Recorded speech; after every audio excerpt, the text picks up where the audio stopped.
When you subscribe to WROK on YouTube, you never miss a meeting.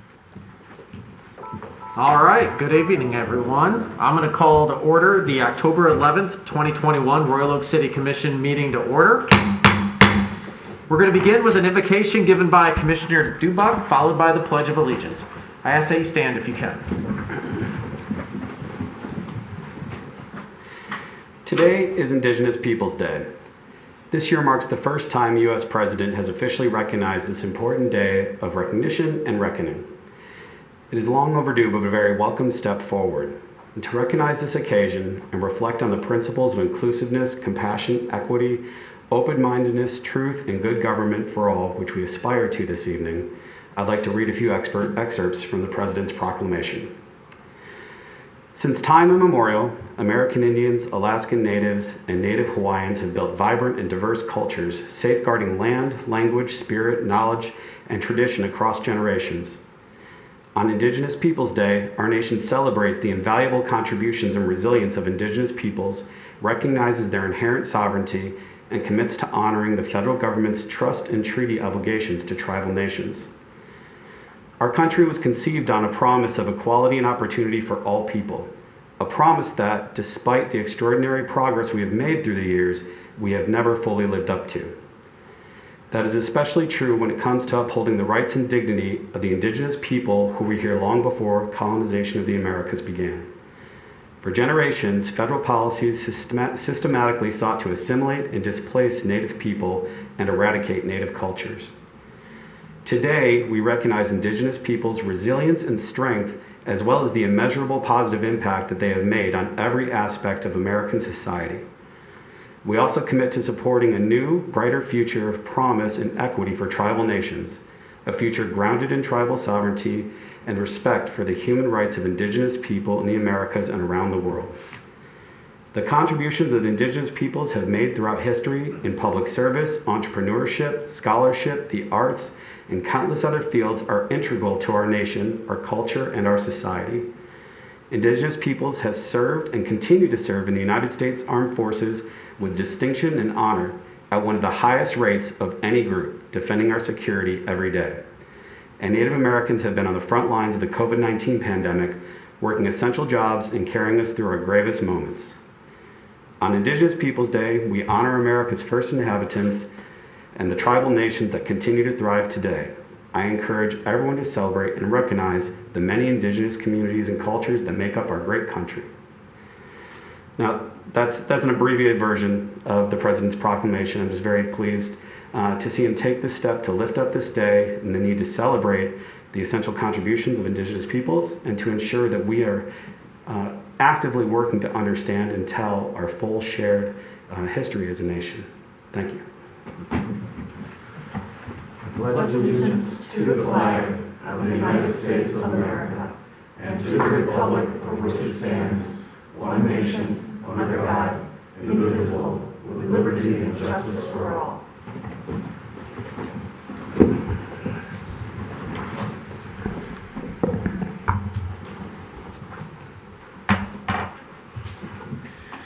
All right, next on the agenda, we have some legislative updates. I know Senator McMorrow had an audible tonight, but we do have State Representative Jim Ellison here. I'll ask Representative Ellison to please come to the podium, and we look forward to hearing all the things, hopefully a lot of good things going on in Lansing right now. Wonderful. Yeah, our biggest project we had lately is the budget. And for the first time since I've been up in Lansing, starting in 2000, whatever it was, 16, 17, we have a budget that both sides of the aisle can be proud of. We worked together. It was a good bipartisan effort, along with the governor's staff, and we have a very good budget. I'm going to give you some highlights of that budget. The main priority for us, for me, was to ensure working families aren't denied access to programs which support basic needs. And I think this budget reflects that. The budget we ended up with is a far cry from the budget originally proposed last spring, which included a 75% funding cut for most departments. But we fought hard to negotiate a real budget that works for working families, students, seniors, and everyone in our community. But once Governor Whitmer, House Republicans, and House Democrats came together at the table and put the people of Michigan first, the results were something to be proud of. First and foremost, I personally am especially proud, along with Senator McMorrow, to have secured $50,000 for the Michigan World War II Legacy Memorial Project that is occurring at Memorial Park in Royal Oak. We did that to recognize the memorials to recognize Michigan's contribution to the war effort. Located in Memorial Park on the northeast corner of Woodward Avenue and 13 Mile Road, the memorial not only brings honor to those who served, but also provides the opportunity to learn and pay tribute to the service and sacrifices made to protect our nation and its democracy. I was serving as mayor in 2011 when plans for the project were unveiled, and in 2013 when the state of Michigan joined the city of Royal Oak to endorse the project. In 2018, we in Lansing passed legislation to allow any Michigan taxpayer to donate to the World War II Legacy Memorial via their income tax return. It is now my honor and Senator McMorrow's honor to bring home this $50,000 in funding to further the work to ensure that residents throughout our state and nation continue to learn and honor the critical role that Michigan and its veterans serve to secure our democracy for generations to follow. Information that I just found out today is hot off the presses is they will be starting construction on phase 1 of the project, which includes installation of 1,200 bricks, the installation of foundations for the memorial itself, and installation of a statue. So we're getting this thing started and it should be kicking off soon. The budget provides a historic investment in child care to ensure working families have access to the quality, affordable child care they need while at work. It fully funds the Michigan Reconnect and Futures for Frontliners tuition scholarship programs, which have helped hardworking Michiganders further their education to reach their fullest potential and expand our skilled workforce. It provides new investments in drinking water and contaminated site cleanups to protect our water and the promise of the Great Lakes state. It funds lead service line replacement, high water infrastructure, and dam safety grants to protect our communities. It further includes funding for new community revitalization grants to redevelop neighborhoods and support small businesses and to continue our economic recovery. It invests in our infrastructure and funds over 100 local bridge projects to create transformational and lasting change in our communities for generations to come. It contains a wage increase for direct care workers who were on the front lines of the COVID-19 pandemic, keeping our communities safe and our society afloat. It increases revenue sharing to local governments by 2% so our communities can continue important services in their neighborhoods like police and fire protection. It ensures that our seniors receive the care they need by supporting senior care facilities and expanding affordable care options. It invests in the safety of our communities by funding local and state first responders, including proven police accountability measures like body cameras and professional development training. It puts billions of dollars of federal relief dollars to use for Michigan families through mortgage assistance, home repair, water affordability, and energy assistance programs. It includes a lot, as you can see as I'm getting here. It includes funding for the Clean Slate program, allowing individuals to expunge their records to receive a fresh start and a better shot at future employment and education. It funds new health care disparities initiatives and expands Medicaid coverage to include sickle cell disease and to address health care inequity exposed by the COVID-19 pandemic. Further, this budget does not use all the funding available to us. It provides us the opportunity to continue to work together to deliver those funds when they're needed and so that we don't deny vital services for working families, seniors, students, and everyone in our community. One of the downsides of this budget is we struggled with unemployment insurance throughout the process of the pandemic, and we have not found a solution yet, and we're continuing working. The unemployment agency has been a focus of problems for years. It was broken when I got up there. It's broken now, and most likely it'll be broken when I leave next year. But the answer is not to fire the people that run it, which is what happened last week when the Republicans put a resolution forward to dismiss the acting director. And as I said in my floor speech, it wasn't the acting director that did this, it was us. It was us, State House, as a body that failed to fix this over the past 8 years. And so hopefully I sparked a little fire under them to try to really solve the problem, because there are people out there that need that service. And getting rid of one acting director is not going to fix the problem.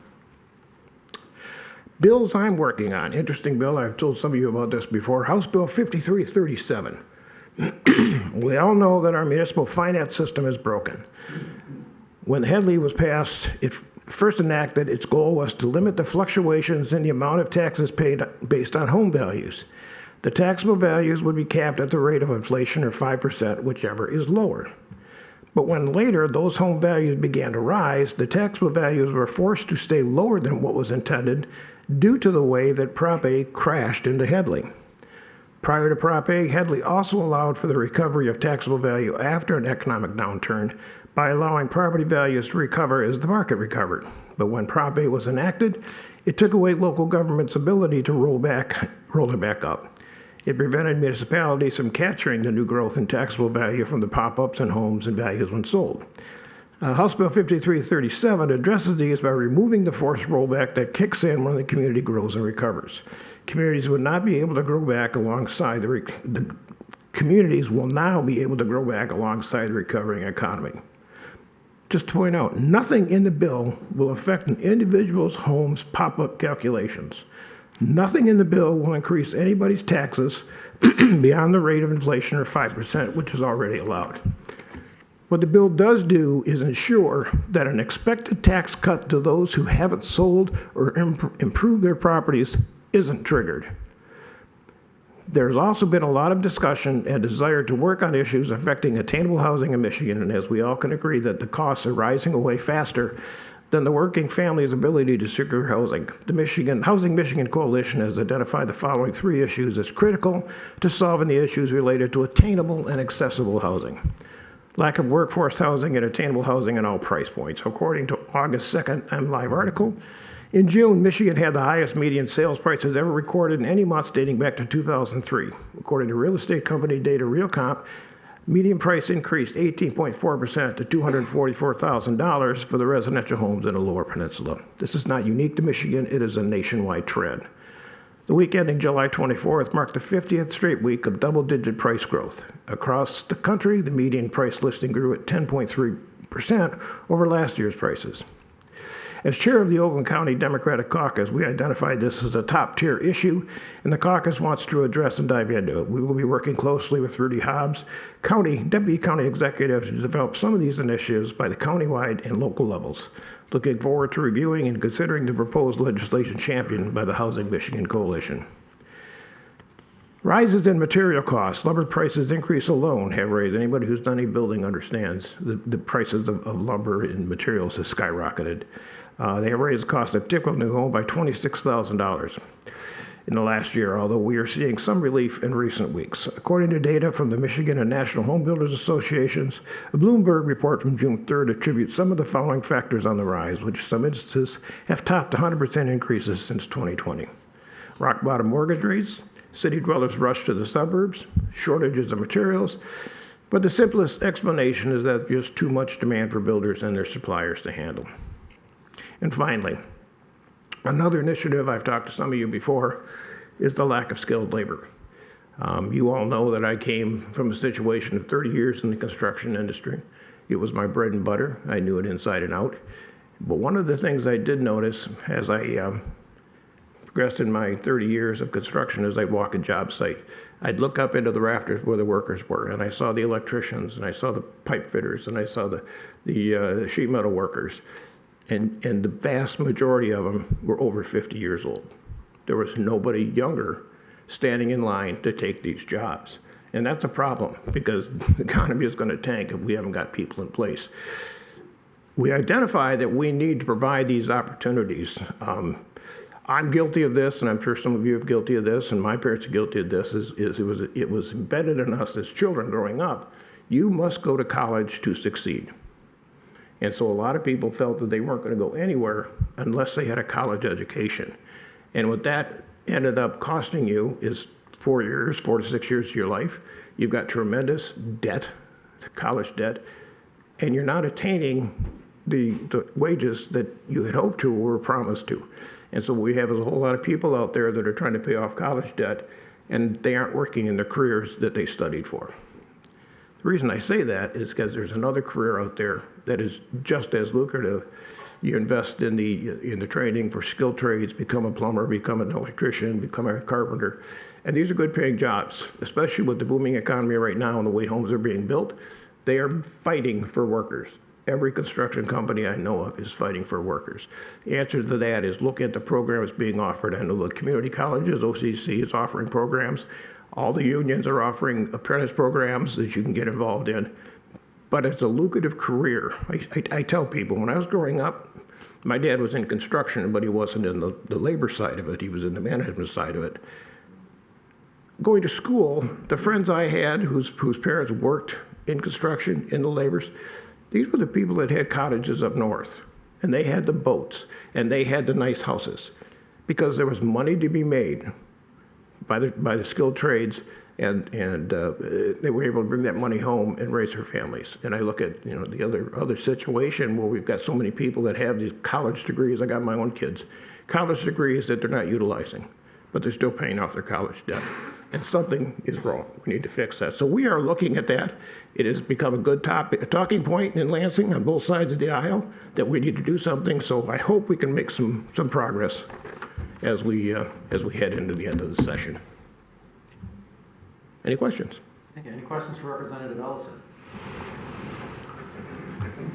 No, I mean, that's a pretty full report. Yeah, I can give you that report because we're doing stuff. Yeah. I mean, for so many months, we really weren't progressing. The COVID, the pandemic slowed us down. And it's been an interesting couple weeks. We did lose one of our members. Representative Andrea Schroeder passed away. She was a wonderful lady. She represented an independent township in Oakland County. She was a very courageous woman. She entered the House knowing that she had cancer. She beat it once, and it came back. And we are all sorry to see Andrea go because she was the type of person that this state needs to lead us.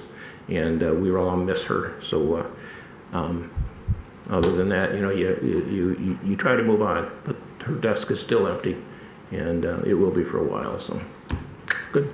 It's a pleasure serving the residents of the city of Royal Oak and coordinating all our efforts with you guys up here. Thank you very much. Well, thank you. We appreciate the work you do, Representative Ellison.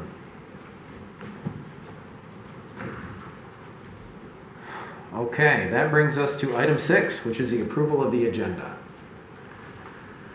Motion to approve. We have a motion by Commissioner Colo to approve the agenda, a second by Commissioner Dubuck. Discussion on the agenda. All right, with none, I'll call for the vote. All those in favor say aye. Aye. Those opposed, motion passes. All right, this brings us to item 7, which is public comment. Real quick, just a few guidelines regarding public comment. The City Commission values and relies on the input of our fellow citizens to help make decisions. Now is the time set aside for the public to address the City Commission on any city-related issues, whether they're on the agenda or not.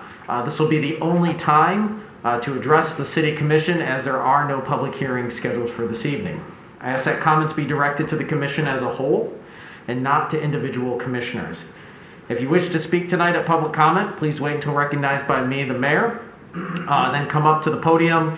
For the record, we ask that you state your name and address. Please be mindful that the City Commission wants to hear from everyone who wants to speak tonight, so comments are limited to 3 minutes or less. And there's a timer up at the podium to help you keep track of your time. Please note the City Commission typically doesn't respond directly to questions during public comment. However, we're taking notes and will address questions when the agenda topic is discussed or refer to the proper city department if the matter isn't scheduled on the agenda. Staff are also taking notes and they take back stuff as well. And if your issue is really urgent, suggest even following up and emailing Mr. Brake or somebody at City Hall who's relevant to your issue, and they will get back as well. And if you don't wish to speak tonight, no problem. Never hesitate to send us an email. That's often the best way to communicate, especially ahead of a meeting, so we can ask questions and engage in dialogue. And sometimes that's actually more helpful, knowing what people's feelings and thoughts are ahead of the meeting. So with that, who wishes to go first tonight? Mr. McGee.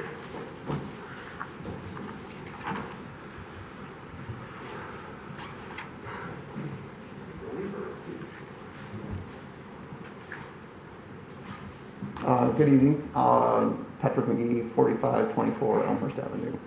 I'm here to speak to you guys on agenda item 9 and specifically item 6D, 6E, and 6F are 3 topics about the Normandy Oaks and Elks Park that I have invested interest in. And this is in regards to the 2021 sidewalk program that's going on in that area currently.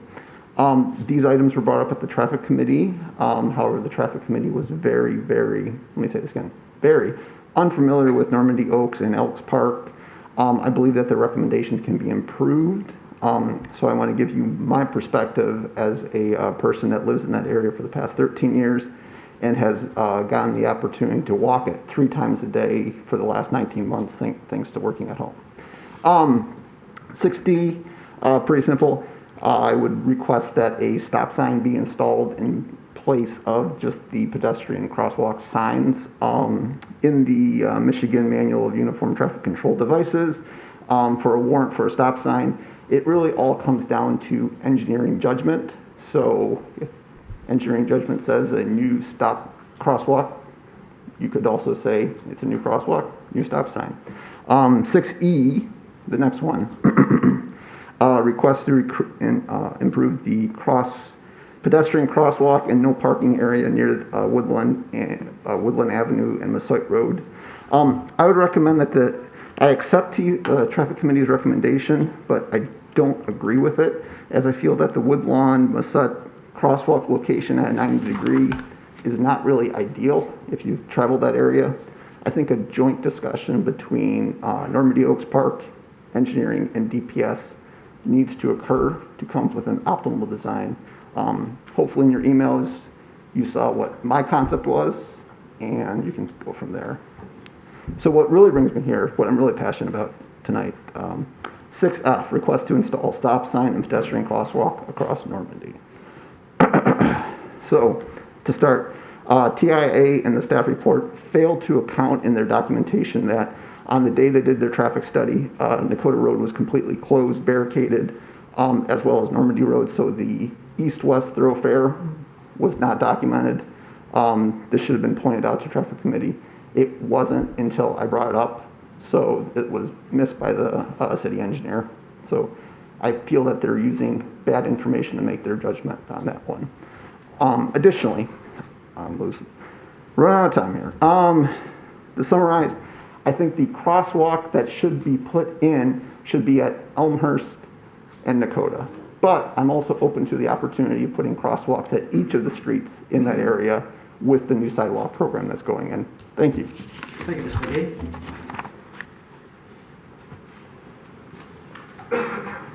Yes, sir, in the back. You have your hand? Okay, then we'll go. Yes, ma'am.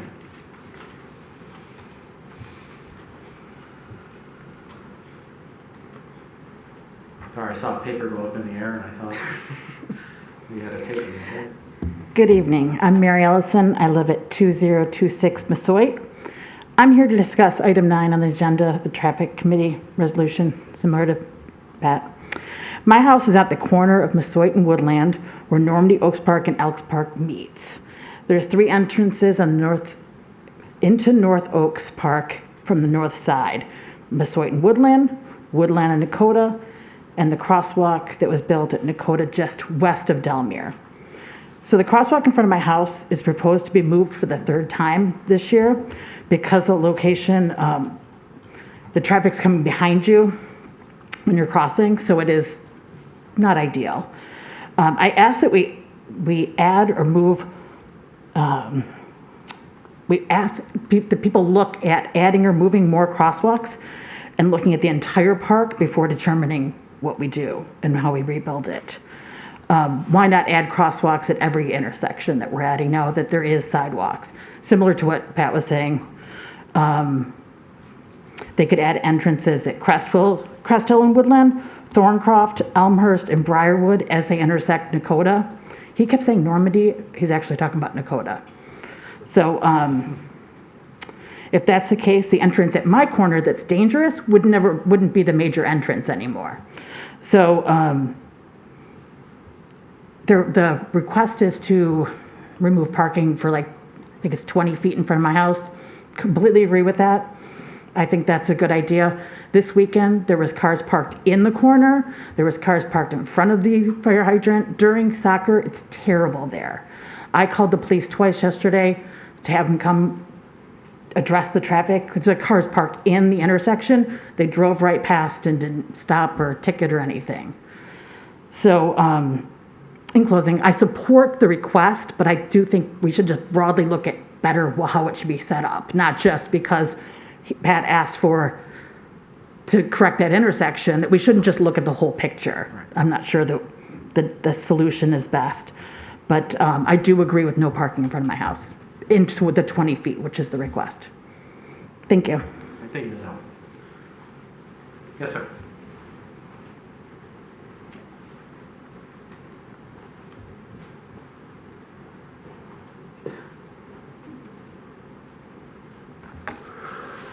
Hi, my name is Paul Husted. I'm from Lapeer, Michigan. I'm a member of the Michigan Labor's Union. I'm here representing Labor's Local 1076 and our members that live in Royal Oak. I come before the Commission tonight to speak in favor of item 10 on tonight's agenda, the Responsible Contractor Ordinance. As an organizer for the laborers, I have been able to see many different job sites and interact with countless workers over the years. Many of these people perform difficult and dangerous work, and yet too often these same workers are underpaid for their labor. At a time when so much of our infrastructure needs to be replaced, underpaying or paying workers under the table is unacceptable. The proposed Responsible Contractor Ordinance seeks to tackle this issue on city projects by asking proposed bidders to break out pay rates and benefit packages from their overall proposed budget. This would allow the members of the commission to see which contractors are actually paying their workers a living wage and which contractors are trying to pad their profits by underpaying their workers. Thank you for the opportunity to address this body, and I encourage you to vote in favor of the proposed Responsible Contracting Ordinance to guarantee that the workers on Royal Oak's construction projects are properly compensated for their labor. Thank you. Mr. Husted. Appreciate it. Mr. McPherson back there?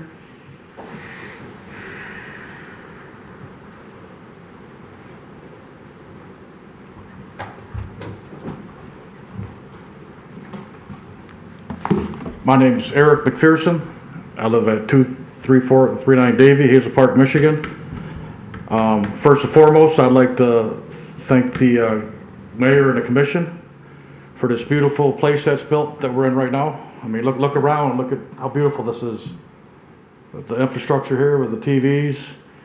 When you walk up here, how nice it looks walking up, all the lighting. You look across the street, you see the beautiful Henry Ford building. You look over here to the police department. I mean, this is beautiful, and I'd like to commend all of you for a job well done. I mean, I'm getting goosebumps talking about this right now, but this is beautiful. I'm speaking on behalf of the sheet metal workers. I'm a union rep, and I'm also speaking on all the building trades that live in this community. We have probably 500 members plus that live here with their families, and with our apprenticeship programs, you earn as you learn. Everybody's not cut off for college like the state rep said. People go to college, they owe $100,000 in debt. Sheet metal work, or any of our trades, electricians, plumbers, fitters, you earn as you learn. It don't cost a dime. And we're begging to get kids to take the test. We only have like 40, 50 people taking our tests to get in our programs. And like Jim said, everybody's over 50. They're all going to be disappearing. And then what are you going to do, you know? But I think item number 10 is a great idea. You guys are looking forward. You talk around town and the Senate, the Congress, anywhere, talking about skilled task force, skilled trades. And we've been doing it 100 years. And we have apprenticeship programs all over the country. But Royal Oak's a leader on what you've just done here in this community with the city hall, the police department. Before that, you guys done the schools. All with organized labor, and it's the right thing to do. And if you guys approve this tonight, you guys will be the leaders, not just Oakland County, but the state of Michigan with this responsible contracting. So with that, thank you for your time, and hopefully you guys do the right thing on approving this. Thank you. Thank you, Mr. McPherson. Appreciate it. Yes, sir.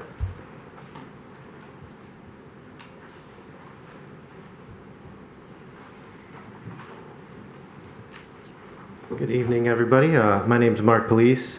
I'm also with the Laborers Union, and I have the honor of representing 1076 tonight, which has many of your resident workers here.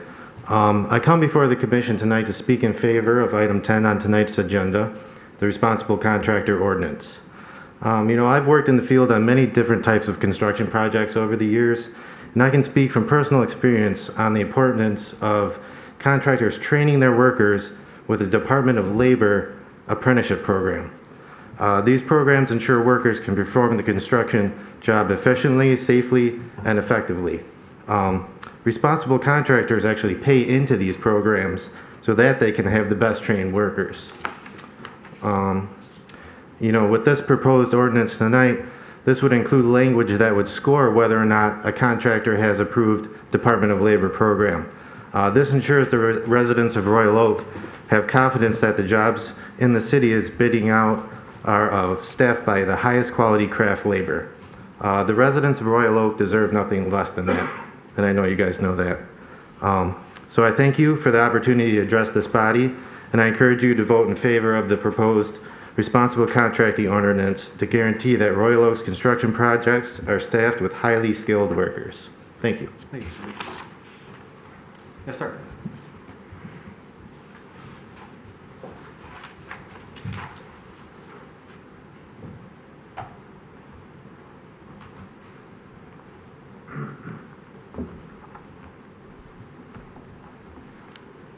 Good evening, Commissioners.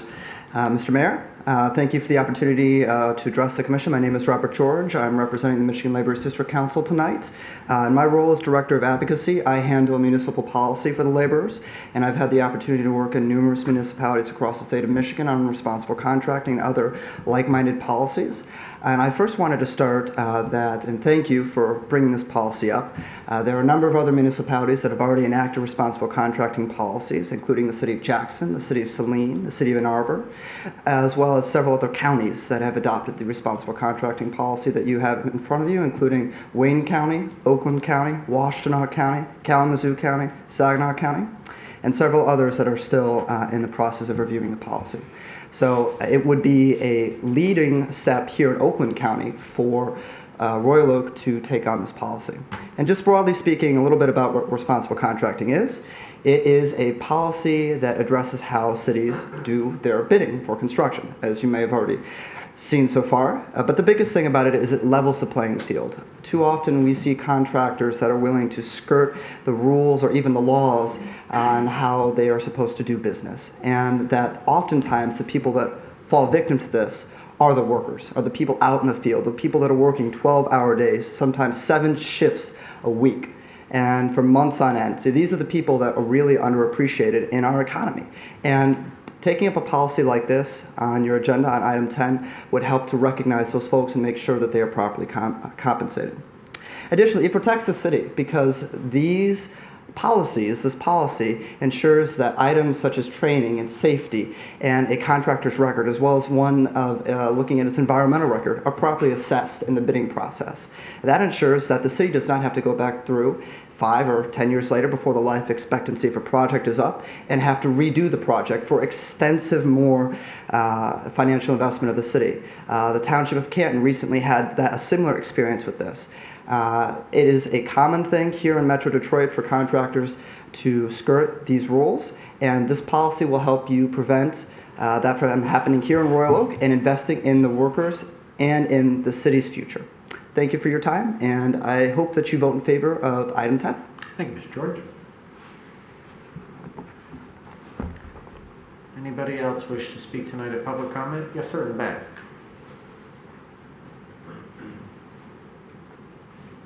Is that Sam?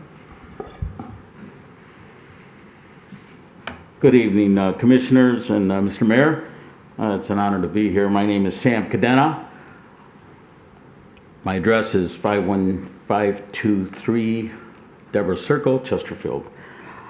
I am a business representative from Local 636, which is the Pipe Fitters, Steam Fitters, Refrigeration, and Air Conditioning Service local. And Oakland County happens to be my area. And I'm very proud to serve as that. And I'm very happy to see that a lot of our members are working in this community as well. Last summer, you had all this building going on, and as Eric pointed out, you can tell it's just beautiful, magnificent buildings that we've done here. I'm here to address the item 10, the responsible contracting language, the ordinance. Responsible is a very strong word, and it shouldn't be taken lightly. It means that we need qualified contractors, qualified in the sense that they are, as Representative Ellis pointed out, skilled tradespeople, skilled workers. Responsible contracting bidding ensures workers that are highly trained, and we don't do this for a hobby. We are here full time. This is what we do. We are proud. I'm proud about our apprenticeship programs that we have, 5-year programs, and this is throughout the United States and Canada. We self-fund our programs, and our apprentices, when they finish their 5-year program, they are debt-free. They don't have to repay any college, any tuition or anything.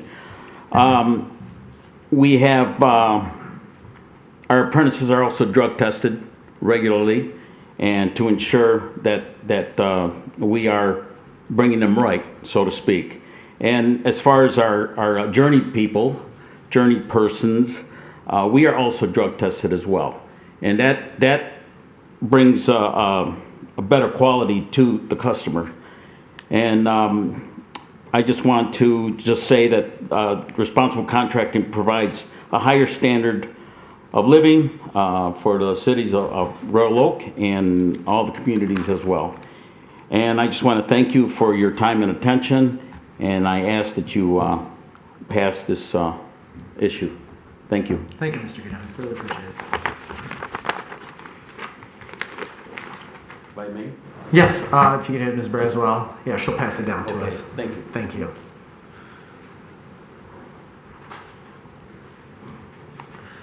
Yes, sir, Mr. Lilo.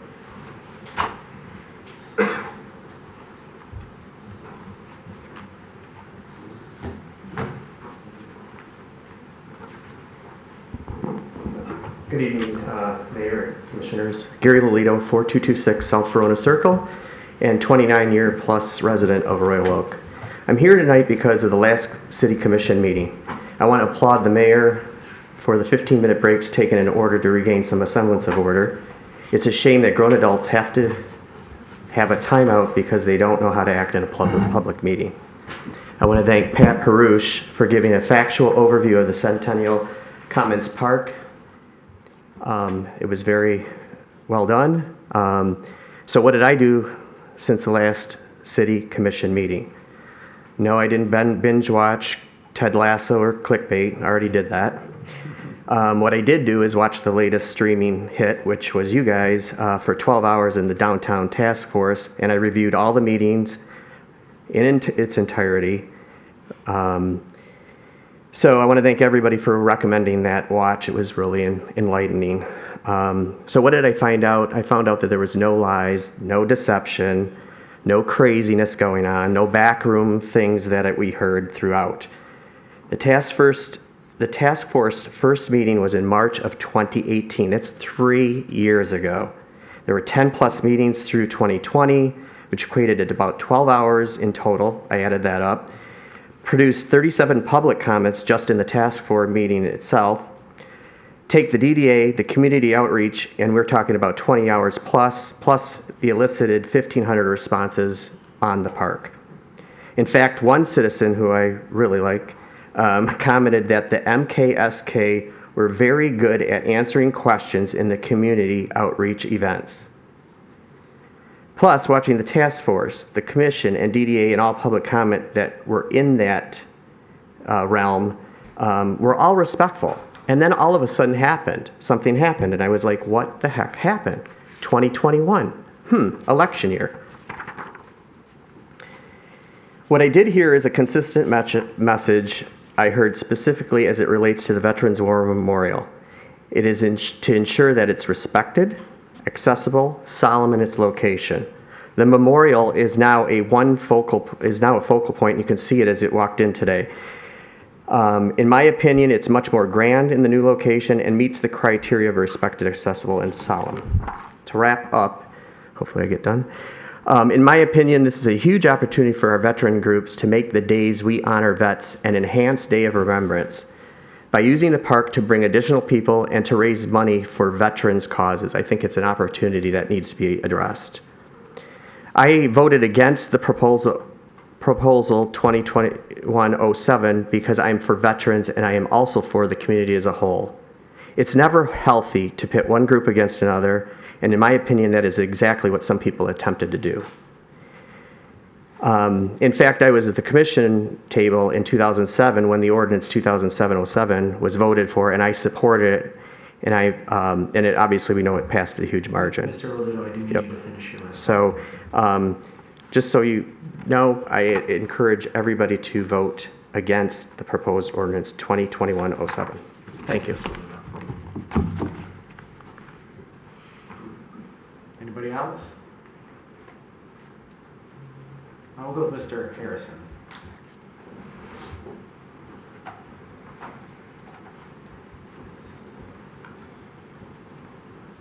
Thank you, Mayor. Bill Harrison, 2729 Trafford.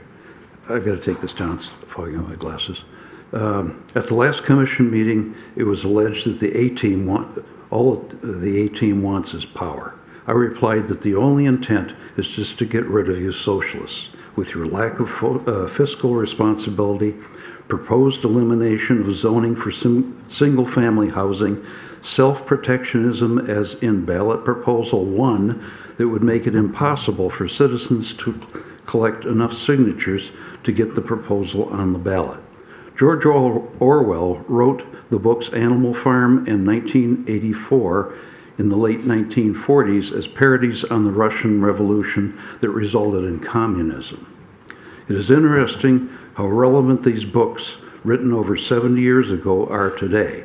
Just watch the movies if you don't have time to read the books. In 1984, Orwell wants the readers to know that in the end there is no greater loyalty than the one to the party, and no greater motivator than fear. Today, it is the love for socialism and the fear of global warming and COVID-19. Orwell wrote, who controls the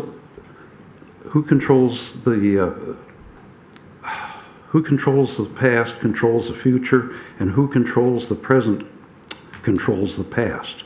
Note the current efforts to rewrite history with the 1776 Project, the destruction of statues, renaming buildings, etc., and the cancel culture. In Animal Farm, the Constitution was written on the barn door by a mentor that had subsequently died. The pigs were now in control, and they changed the Constitution as time went on. What was, all animals are equal, was changed to, but some animals are more equal than others. Sound familiar? The moral from Animal Farm is the ease with which language can be manipulated and twisted for evil purposes. Note the current politically correct speech. Ironically, the windmill symbolizes progress. It was built ostensibly to provide electricity, but actually to keep the animals busy. It then turns to symbolize the gaslighting and psychological manipulation that the pigs have inflicted on the rest of the animals. Animal Farm speaks out to what happens when individuals relinquish political activity, those who abuse the public trust. We have suffered enough abuse of the public trust from this current administration. Anybody have any comments before I sit down? Thank you. Thank you, Mr. Harrison. All right, who's next? Mr. Witz?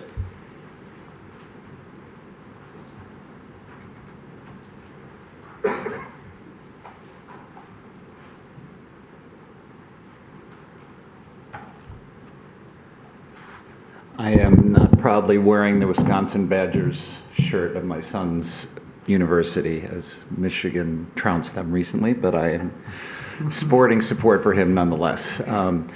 I just came up today, and it's been a minute. Just wanted to say some thank yous to the city of Royal Oak and the citizens and the commission. And I wanted to start my thank yous with your chief of police, who is just an outstanding person to work with. I've worked in many municipalities producing large-scale events, and he is by far the most collaborative, professional, together available, and has led to an incredible safety record of our event, hosting hundreds of thousands of people over time. He took over management of the parking, which again was also operated flawlessly. And my first thank you is to him publicly, and just want to let the citizens know what they probably already know is you just have a great person in public safety. So that's my first one. My second one is to the commission for the support of the ARPA funding that we had, and just wanted to share some results on the ARPA funding.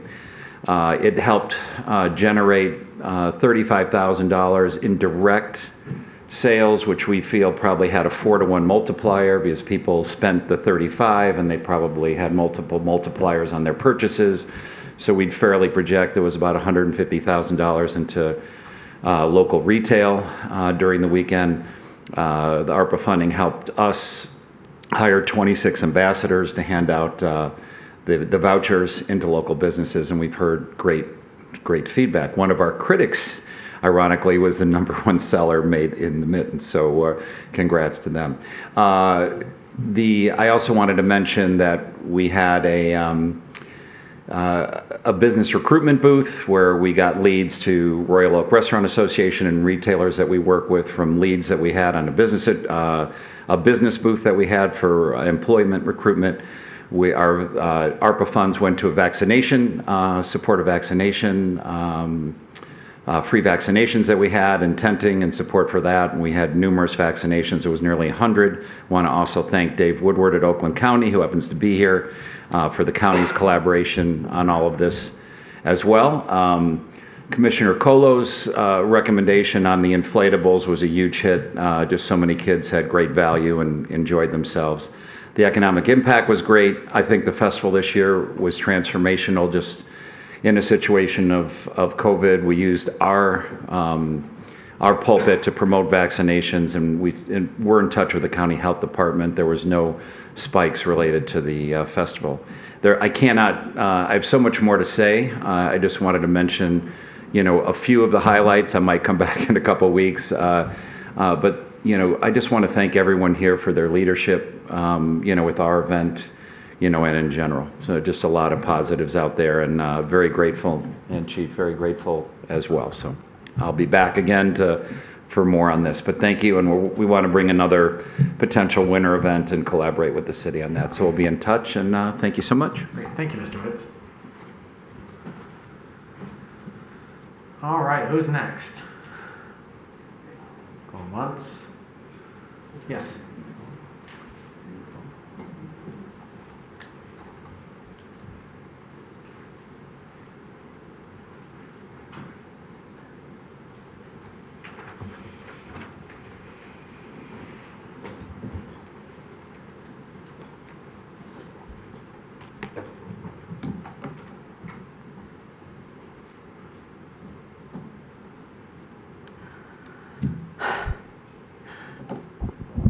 Dr. Wallace Anderson, 404 Mount Vernon Boulevard.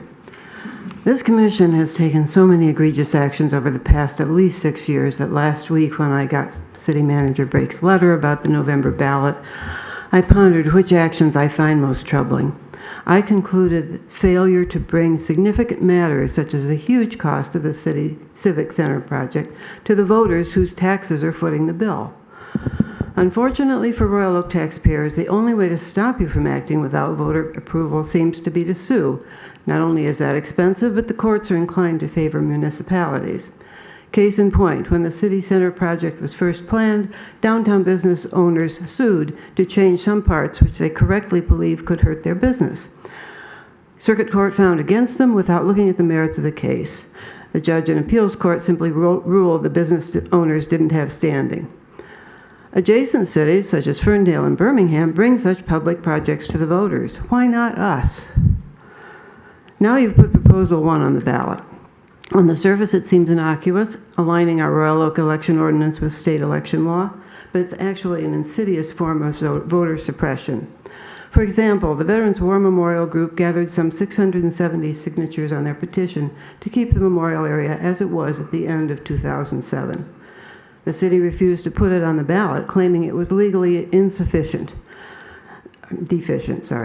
The veterans group sued as it had enough legal signatures per our charter. The city hired expensive outside attorneys to fight the lawsuit. One of their major arguments was that state election law trumps charter ordinances. An Oakland County judge and a unanimous panel of 3 appeals court judges found the city's arguments totally without merit, ordering the city to follow its charter and put the proposed ordinance on the ballot. Had Michigan election law governed, instead of some 670 signatures, the petition would have needed signatures of 10% of registered voters at the time of the last gubernatorial election. In Royal Oak, November 2018, there were 48,316 registered voters, so a petition would have required over 4,800 signatures to be legally sufficient, effectively eliminating our First Amendment right to petition the government for redress of grievances. We have a charter because Michigan is a home rule state. State election rules are superseded by city charter provisions.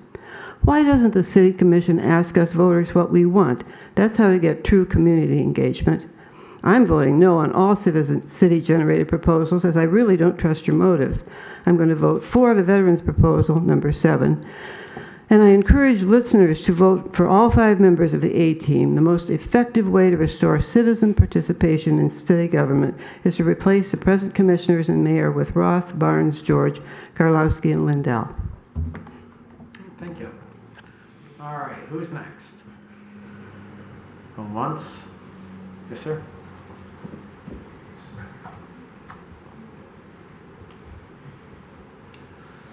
Rick Karlowski, 419 Virginia, and just to kind of echo what Wally just said, I got the briefing on the proposals from the city that you use as an educational tool, and again, I'm a little bit perplexed as to why you're saying that we're just cleaning up the charter when we've had a court case that says we do not need to clean up the charter with regards to city ballot proposals. We don't need to. The city charter is in effect. It was ruled in effect, so the statement that it is just cleaning it up is totally incorrect. Secondly, we've now had 2 or 3 election cycles, I've lost count, where we could clean up the charter with regards to raising the debt limit of the city that you guys did when you went out and bonded the city pension fund and new city hall and police station without a vote of the people, by the way, saying that you could raise it because state law allowed it. Well, okay, if you just want to put state law over the city charter, why haven't you done a cleanup of that city charter amendment and moved on? It's been 2 or 3 times now that we could have done that, and yet, strangely, it hasn't been brought up. I find that kind of odd. Thirdly, with regards to the public safety millage proposal, which I believe is probably going to pass, but I just find it disingenuous that you're not saying it's not just a renewal, but it is going to be an increase. You are going to uncap Headley, which it currently has it as roughly 373, and bring it back to 395, which is going to increase the total amount of revenue that you can now shift from the general, that you're now going from the general fund to public safety to something else. So if we're going to do this, at least let's be clear as to exactly how it's going to affect people. It's not just going to be a renewal. You're going to get a tax increase. And if people want to vote for that, that's fine. But let's be true to what it is that you're going to do. Thank you. Thank you. All right, who's next? Yes, sir.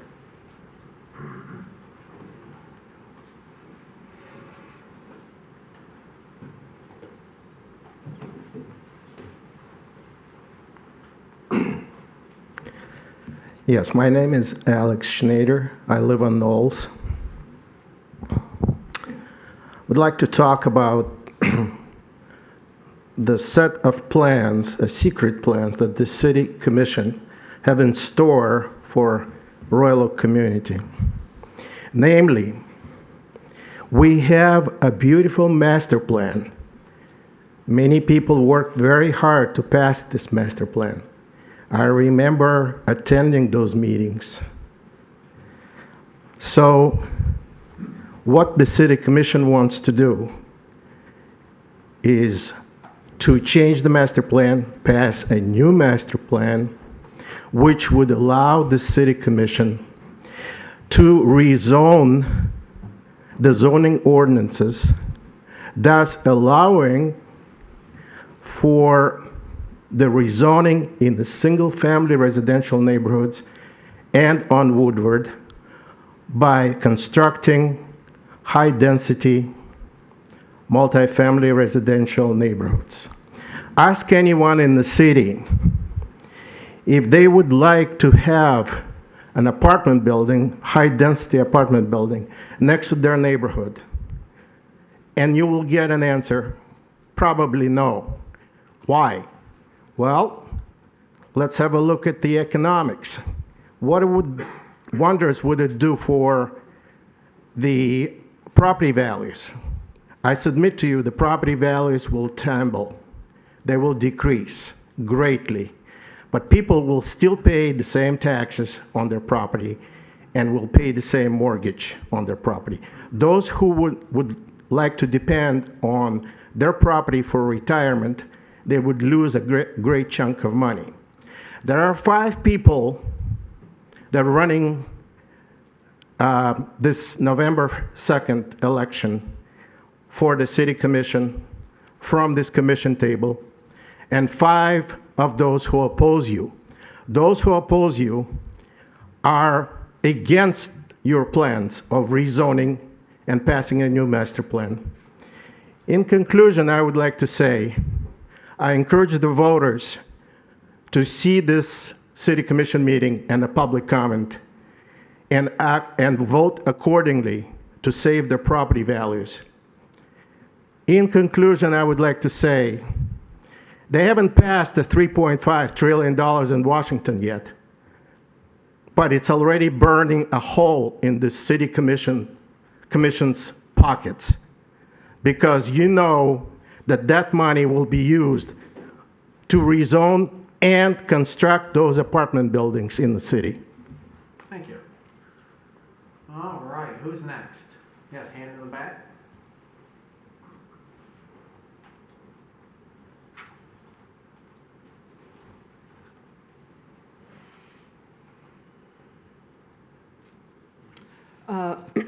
Pamela Lindell, 25-plus year homeowner and volunteer worker bee, if you will, in Royal Oak.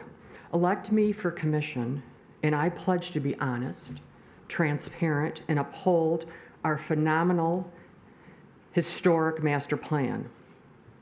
I intend to be a part of monthly face-to-face open forums with residents like town halls. We can hold these gatherings at local establishments with a nonpartisan agenda, so it won't just be Democrats and beer. Our city committees will be inclusive with valid stakeholders, and I will be truthful about our financial statement, our financial status. Like the fact that we're $250 million in debt, 7 to 9 million annual deficit, and financial insolvency projected in 2 years. That's according to our city financial director. Now, I'm not going to call her a liar, but if you guys want to do that, okay. If you read our master plan, the first goal is to recognize, preserve, enhance existing neighborhoods as the foundation of a strong community and provide a balanced residential environment. That's why I moved here. That's why I live here. That's the kind of place I want to live in. I'll uphold this by preserving the character of existing neighborhoods, limiting the building heights to no more than 2.5 stories, having the same characteristics as established buildings in these neighborhoods with compatible density. New builds should have the same setbacks as required for single-family dwellings, have reasonable lot coverage not built from lot line to lot line, and respect the existing character of the neighborhoods. We're a bedroom community. We should honor our master plan setback requirements as written, maintain the green spacing patterns of the buildings in the neighborhoods to allow for water to run into lawns and gardens. Require new builds to have water permeable solutions and encourage existing buildings to implement them as well. I was green before it was fashionable, and our new city complex is a solid cement nightmare. There's nothing out here for the water to run into except our already overtaxed sewer system. We need to promote neighborhood enhancement programs and strategies for water runoff by preserving our green spaces, taking care of our take care of our mature trees, plant more street trees, and encourage neighborhood gardens. Thank you. Look at that for timing. All right, who's next? Yes, ma'am. Ms. Wagman? Excuse me, we'll have decorum. We won't call anybody names like we did last week. Here, Ms. Lindell, please don't call any people in the audience a name. Ms. Lindell, you're out of order. You're out of order. I ask that you respect this chamber. Please respect the people's chamber. Ms. Wagman, I'm sorry, you've been interrupted. Janice Wagman, 600 Wellesley. My comments are mostly to the residents of Royal Oak. I believe it's important for the voters to have more information about the two ballot proposals than what was included in the city manager's letter. Ballot proposal number 1, in the event of a conflict between our charter and the state regarding elections, state laws apply. What wasn't mentioned, this would make it harder for a citizens group to have their voices heard at the ballot box, like others have said. Further, since this section of our charter is only 5.5 pages, and the state's is 280 pages, I'm not convinced that there aren't other conflicts that could potentially have unintended consequences. I urge residents to vote no. Ballot proposal number 4, public safety millage. I urge residents to vote yes in support of our police and fire departments. However, residents should be told this is a tax increase resulting in an additional minimum $800,000 revenue to the city. In the spirit of Headley, it should be renewed at no more than the current millage rate. However, according to our approved budget, the city's spending $7 to $9 million more than they are receiving. I encourage the City Commission to figure out ways to cut spending before you are forced to ask the residents to raise taxes even more with another millage, as is cited in our current budget. I want to thank Commissioner Macy for her explanations on her Facebook page. However, I urge the Commission to revert to the prior practice of publicly reviewing and authorizing the letter before mailing. Again, to the residents of Royal Oak. I watched the mayor's interview to pre-submitted questions by the League of Women Voters when he said, "I believe Royal Oakers are tired of bringing the harmful political climate we see in Washington to our tired city. Let's debate our issues, but let's be honest and respectful when we do so." I wholeheartedly agree. But then I was deeply disturbed by his comments to this question. What is your position on multifamily dwellings in single-family neighborhoods? I asked him this very question at the senior center, and he responded he was in favor of them. But his answer was, at the League of Women Voters, quote, "Anybody claiming this is an issue either isn't really engaged in our public discourse or is purposely blowing racist dog whistles. No one has cited race as a reason for opposing this." This very statement by your mayor brings the harmful political climate to our town. It is the antithesis of being honest and respectful and gives a glimpse of the tenor of our future master plan discussions. To the voters, you will have input, but you will not have a vote on the master plan that protects the zoning in your neighborhoods. The only vote you have is who you want representing you when it is time to make these decisions. Thank you. Thank you, Ms. Wagman. All right, who's next? Mr. Whitman. Yep, Mr. Wetland?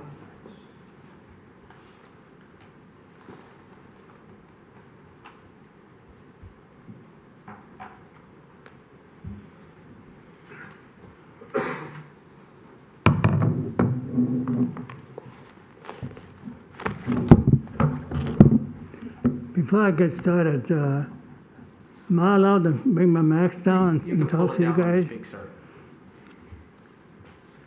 Now I can breathe.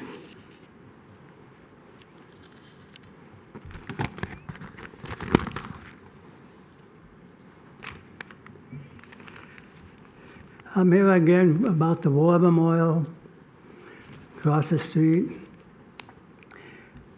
And I was looking at my books about how much money we spent. How much money did you guys spend on that war memorial, moving that illegally?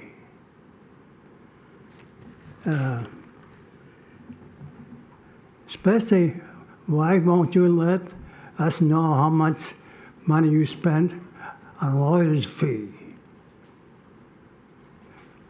on the war memorial? I think the city manager, I'm not sure if it was you, there's a person that wants to find out, wants to know how much it cost the city, our taxpayers' money, of all that war memorial to the lawyers. You keep going to the lawyers, you keep going to the lawyers, and you know how expensive they are. Big bucks. And I know it's in the thousands of dollars of taxpayers' money just to move it 40 feet illegally. Now, why won't you meet with this fella? He's been trying almost a year now to meet with you. And you've been blowing him away. Shame on you. I know I've got 3 minutes. I'll take the next 30 seconds that you gave the other guy. I'll have 3 to 30 seconds. Well, anyway, how much did we pay so far of lawyer's fee? Mr. Wetland, it's public comment, not Q&A, sir. Well, you're not answering my question. You avoided my question, Mr. We Mayor. answered it last week, Mr. Wetland, or last time we were here. Well, I get an answer from you- the city, how much money you guys paid. Mr. Wetland, I'll take privilege here and answer your question. We spent $36,000. I got the floor. Let me finish.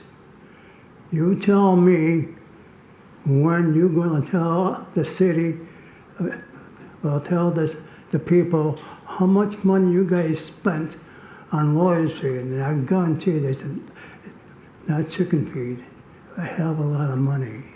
Do you want me to answer that question? $36,000. We thought it was 45, but when we looked at it again, it was 36,000. You put that in writing? And we answered that the last meeting. Put that in writing. I don't trust this new word. I want it in writing if I can get it. Well, anyway, besides that, this is not the first time you guys, the city has violated and cheated. This is the second move. The first move in 1984 was they moved the war memorial illegally then. With what? With the illegal federal grant money that was supposed to be used for playground money, for a playground for the parks. And the reason why I know that, there was a commission that belonged to my church, and I asked him after the church service one time, I said, I'll call him Mr. Jones. Mr. Jones, is it true that the city used federal grant money that was supposed to be used for park equipment? And you know what he said? I don't want to talk about it. Mr. Wetland, I do need you to address the body. I do I'm need your closing last up thought, now. sir. Thank you very much. And I don't like the size of the war memorial. You don't size that war memorial besides what on that move. Thank you, Mr. Wetland. Thank you very much. Who's next? Yes, sir, Mr. Woodward.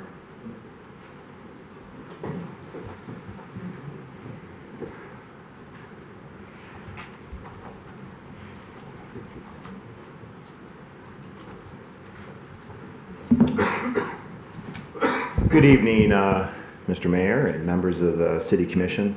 I wanted to come up here today and actually I came to speak to a specific item on the agenda, but I mean, frankly, a lot of the comments today kind of streamed together. And I think it's important for all of those who are watching at home to fully realize and appreciate the model city that Royal Oak is and all the leadership that all of you have provided to our great city to lead on these model policies that many communities all across Oakland County, all across the state are trying to emulate.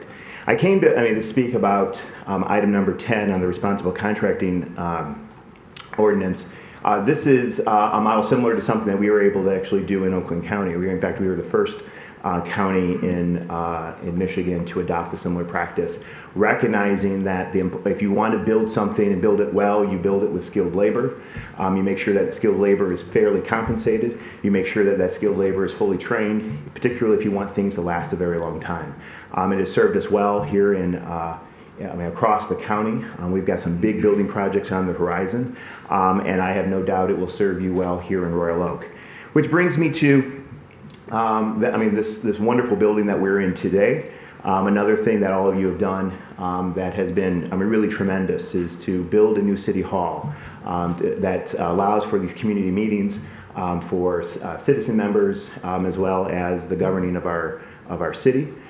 To build a brand new state-of-the-art police department, to add efficiency, to make sure that we can ensure better public safety. And we have this incredible new park. Commissioner Perusha led a great explanation of the process, and we are closing in on the development of this, something, as it was mentioned earlier, 3 years in the making. All of that done because of the incredible project labor agreements that all of you negotiated in, and insisting that we use quality labor, skilled trade labor, the best labor possible to build these things. And it's going to prove its fruit as we use these institutions in these places, these public structures for the rest of time. Which brings me to Proposal 7. For those who are listening, Proposal 7 is poorly written because fundamentally no public park should ever have exclusive use. It should never have private use. These are public places for everyone. And I love this memorial as a son of a veteran, as a family of, with many veterans in it. Look forward to celebrating the incredible monument that on display right now. You can already see how great it's going to be. We must live in an incredible city when the biggest controversy is the movement of our memorial 40 feet. When we have all these wonderful things going on, we heard about Arts, Beats, and Eats. One thing that Witz forgot to mention was the $189,000 of money raised into local charities. It's because it's a great community. I know my time is up, but I tried to squeeze all of it in. You can cut me off now. Thank you very much. Thank you, Mr. Woodward. All right, anybody else? Yes, sir. Just for the record, who was that last gentleman? He didn't introduce himself. Oh, sorry. Chairman Woodward, Dave Woodward. Okay. I thought he did. No. Good evening, my name is John Williams. I live at 17043 Coral Gables Street in Southfield, Michigan. I've been a resident there for 34 years. I'm the adjutant at the American Legion Post in Royal Oak, where I've been a member for 12 years.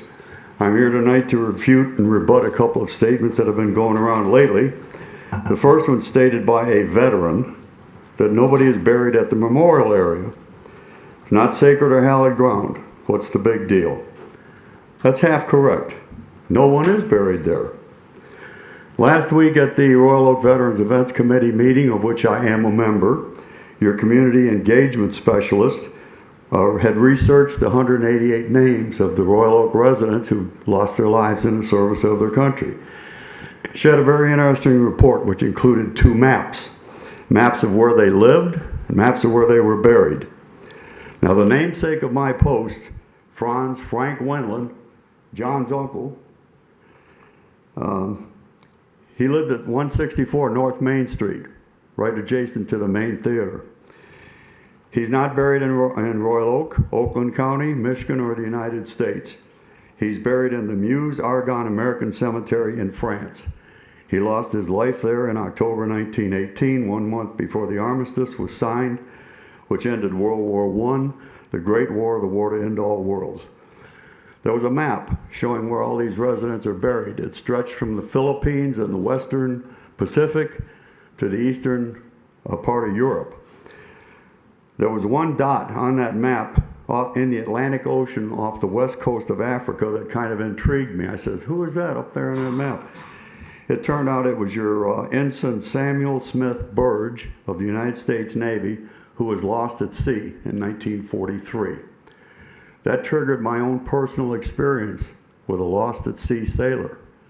On March 12, 1960, a 19-year-old sailor named Seaman Terrence Francis McGee was swept overboard from our ship, the USS Newport News, in the middle of the Mediterranean Sea. He was never recovered. When I look at that monument, I not only see 188 Royal Oak residents, I see 28. That's 28 of my USS Newport News shipmates who lost their lives in the service of their country, both wartime and peacetime. That area is a dedicated memorial area, and as far as I'm concerned, it is hallowed and sacred ground. You've destroyed it, and you're still destroying it with every yard of concrete that you pour over there. Second thing I want to refute is a half-truth. I had a conversation with a Royal Oak realtor named Nancy Robinson last week while I was out distributing door-hanging literature at homes in the city of Royal Oak. I saw a listing on a building. I thought, hey, I might look at that place to build. Mr. Williams, I'll give you 10 more seconds, sir. In any event, she pictured me as a doddering 80-year-old guy because I jokingly told her that I was distributing these door hangers for a penny each. I told her later, I says, no, I'm just joking with you.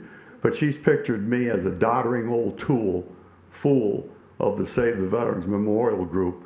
And I'll tell you, I wouldn't trust her to sell a doghouse for me, okay? All right. Who's next? Going once. Going twice. All right, we're going to bring the meeting back up to this side of the table. Before we continue, I am going to take just a little bit of mayor's privilege, just because in an era of unprecedented misinformation that we see from a national, state, and local level, I just want to assure the residents that there isn't any impending financial doom for the city of Royal Oak. We have a AA+ bond rating. Yes, we do have obligations, we'll say debt, that's how it's classified, and that is primarily pension payments that we owe for decades of hard work from our police and fire, primarily, and other city employees, and we intend to honor those. We can't pay them up front. We have to pay them every month in their check. And so yes, that is a liability that we incurred from the 1950s all the way till the last retirement last week. So, and I'll just add that, when it comes to the budget documents, looking back, if you go 5 years ago, the 2016 budget, it showed that we'd have $265,000 in the bank. Yet, when we started the year, I think we had over 13.6 million in our rainy day fund. And that is really because we conservatively budget and we make decisions where we look at revenue opportunities, grants, et cetera, and we look at cost savings opportunities, and we spend money that we have, and we don't spend money we don't. And therefore, we've been able to exit from the Great Recession and build a fund balance that is the envy of many other communities, which also influences our bond rating. So I don't want everyone to start freaking out that the city, we hear things, numbers thrown around. I think everyone just needs to sit back, relax. We have, this commission, especially here with this experience, has got us from the verge of bankruptcy to having a large fund balance, and with the ARPA money and everything like that, we're in a very fortunate position. So just wanted to make sure people are aware of that, because sometimes when folks make those statements, they can get around, and we don't want to work people up for no reason. So normally I wouldn't do it, but different times, I guess, today. All right, so back to the agenda. We are at consent agenda. Anyone wish to pull anything off the consent agenda to discuss further? Okay, so the consent agenda now consists of City Commission meeting minutes from the 27th, City Commission special meeting minutes from the 29th, claims from October 5th and October 8th, approval of purchase orders, approval of the Commission for the Arts, Art Explored agreements, approval of 2021 winter maintenance agreement, Road Commission with Oakland County, Parks and Recreation Senior Services Advisory Board, recommendation for Gold Center improvement projects, award of the professional engineering services for traffic studies, and the approval of funding agreement, Stevenson Highway water main improvements. Is there a motion for the consent agenda as read? A motion by Commissioner Perush. Is there a second? Second by Commissioner Dubak. All right, any discussions on the consent agenda? All right, with none, I'll call for the vote. All those in favor say aye. Aye. Those opposed? Motion passes. All right, I see Ms. Donahue here. I'm not sure I see Mr. Godek. Okay. Well, item 9, approval of September 2021 Traffic Committee resolutions. Thank you. Good evening, Mayor and City Commissioners. I'm here tonight to present recommendations from the Royal Oak Citizens Traffic Committee from their September 28th meeting, which was chaired by Dan Godek, who could not be here tonight. I will summarize the 11 proposed resolutions, and of course, I'm happy to take any questions either during or afterward. I did put together some aerial views here just to help with the location since there's so many different items tonight. So the first recommendation is from agenda item 6A. This is related to the portion of Vincetta Boulevard that's just north of 12 Mile Road, which happens to be a dead end. We did note that the measured traffic volumes on this dead end were higher than what you would expect to see, given the number of houses there. And the concern was that there was too much traffic that didn't understand where they were going, and we wanted to advise traffic not to go there.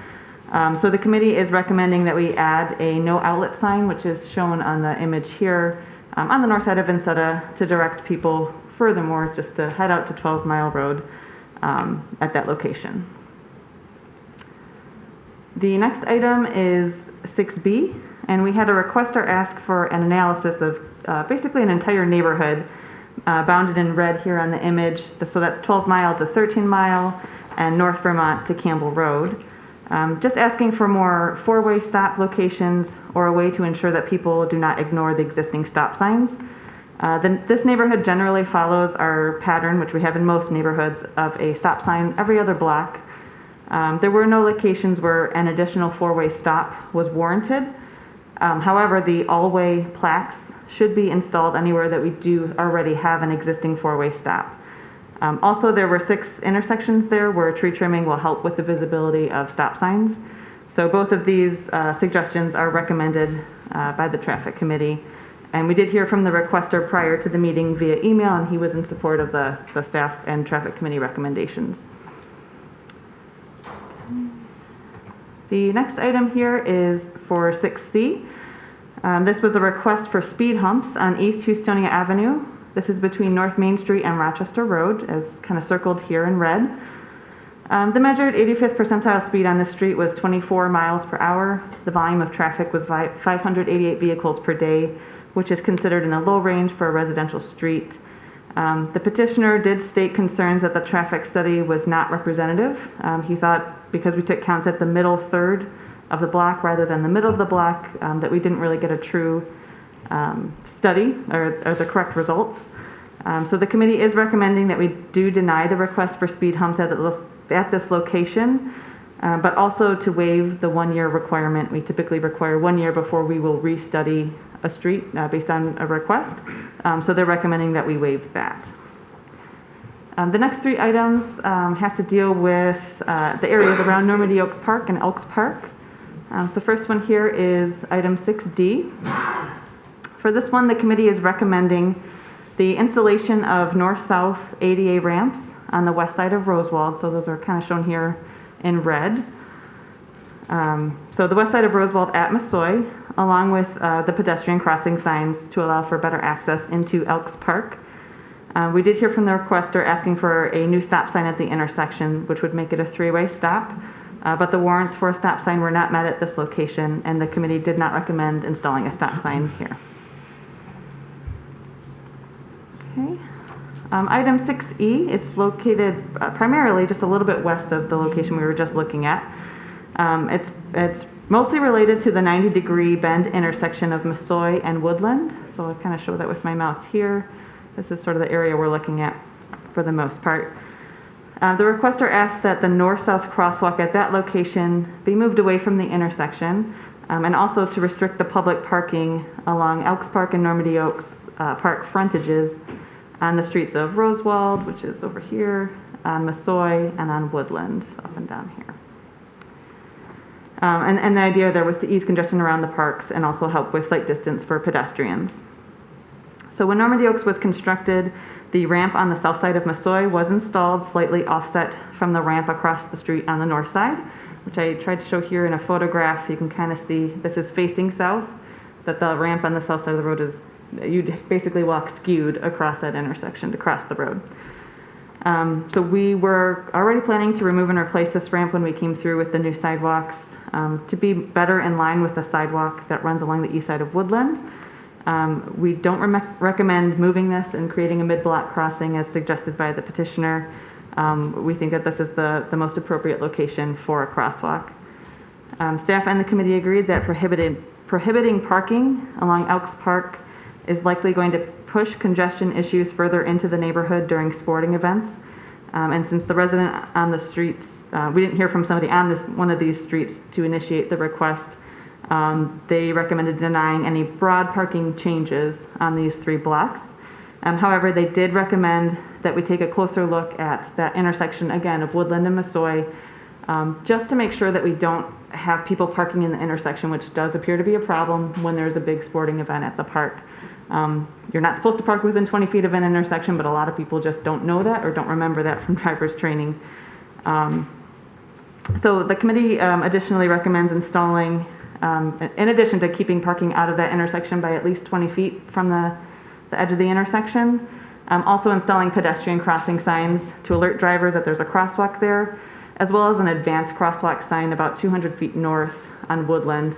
Again, because it's kind of an odd turn, you're turning left and you come across a crosswalk.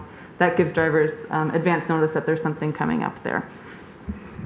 I'm sorry, just really quickly, Sonia. Sure. What's an advanced crosswalk sign? It's the same, so it's the yellow sign, you see the image of a crosswalker, and then below it just says ahead on a plaque. Okay. Very similar to the regular crossing sign. Good question. The next item here is 6F. This is related to Normandy Oaks Park access off of Nakota. So here I have Nakota Road shown, north is up. We have Delamere over to the left. Normandy Oaks is at the bottom. And then Woodland is over to the right on the screen here. The request here was to install a stop sign and a north-south crosswalk across Nakota Road at Elmhurst, which is kind of in the middle here. Currently, there are 2 entry points to Normandy Oaks from Nakota Road. One is at the east end of the park, over here at Woodland in the corner, shown with like a little red rectangle. And then the other one is just to the east of Delamere. We recently installed a pedestrian refuge island there to allow for crossing into the park. The concern is that pedestrians that want to go to the splash pad would have to cross the road over here at the refuge island and then cross back over the driveway, which didn't seem like the most direct route for pedestrians and a potential safety concern. So that was the primary reason for bringing this. So the warrants for a stop sign were not met on Nakota Road at Elmhurst. Staff did recommend that we have a crosswalk. They recommended that we go with it at Briarwood instead of at Elmhurst, along the west side of the road. The idea was kind of twofold there. First, to kind of collect everybody that's coming from the north-south to Normandy Oaks. They are all presumably heading west to get to the splash pad or the primary play area of the park. So you collect everybody that's kind of in that route. And the other thought was at Elmhurst, there's the detention pond, right across from the street. I don't think it's a huge risk, but there was a little concern that you don't want kids running into the park and heading right towards the detention pond. So I wouldn't say it was a strong recommendation, but they did in the end go with Briarwood for the recommended location there. And then of course, they're also recommending installing the pedestrian crossing signs here because we are adjacent to a park.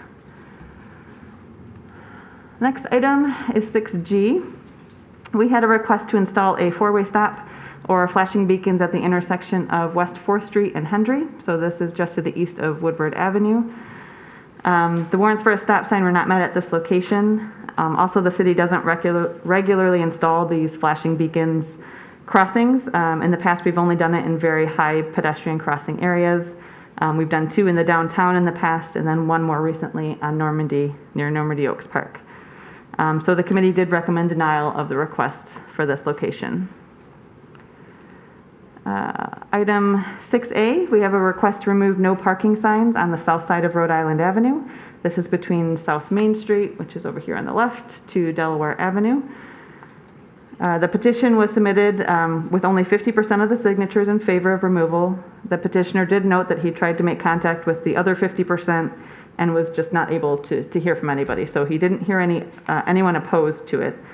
Public notice was sent to all the residents on the block, and no one came and spoke for or against this at the meeting. The signs do not appear to be there for any valid, necessary reason at this point, and they seem to have been there since the 90s at a minimum. So the committee is recommending approval of that request to remove the no parking signs here. Item 6I is a request for pull-off parking license agreement. This is at 309 North Campbell Road. The requester submitted all the necessary documentation and listed safety concerns backing out onto Campbell Road as a hardship. There are several other pull-off parking pads previously installed within the same area of North Campbell Road. The first resolution in your commission letter here is basically just to approve the traffic committee's request. And then there's a following resolution that would actually authorize the mayor and city clerk to execute the license agreement. And then finally, we have item 6J.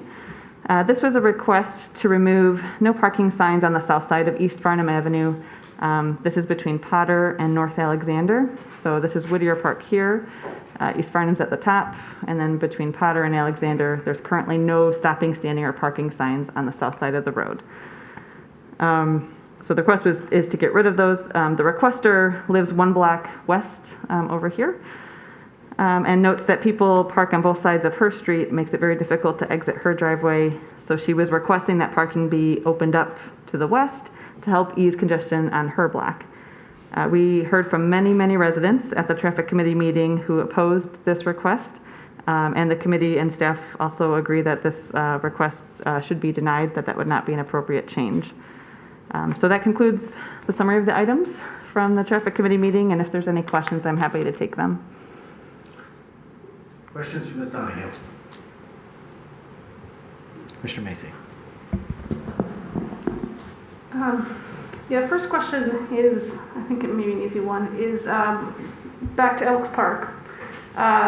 Someone suggested putting angled parking in next to Elks Park, and it wasn't addressed in this letter, and I wondered if that was considered and if that was a good idea, or I didn't know anything about it. I'm just curious. We did not look at that or consider it. Part of the concern is I don't think there's enough room in the right-of-way. You could encroach into the park, of course, if that was a goal. I did speak to the superintendent of recreation, just asking, like, is this a huge problem? Do you get a lot of complaints?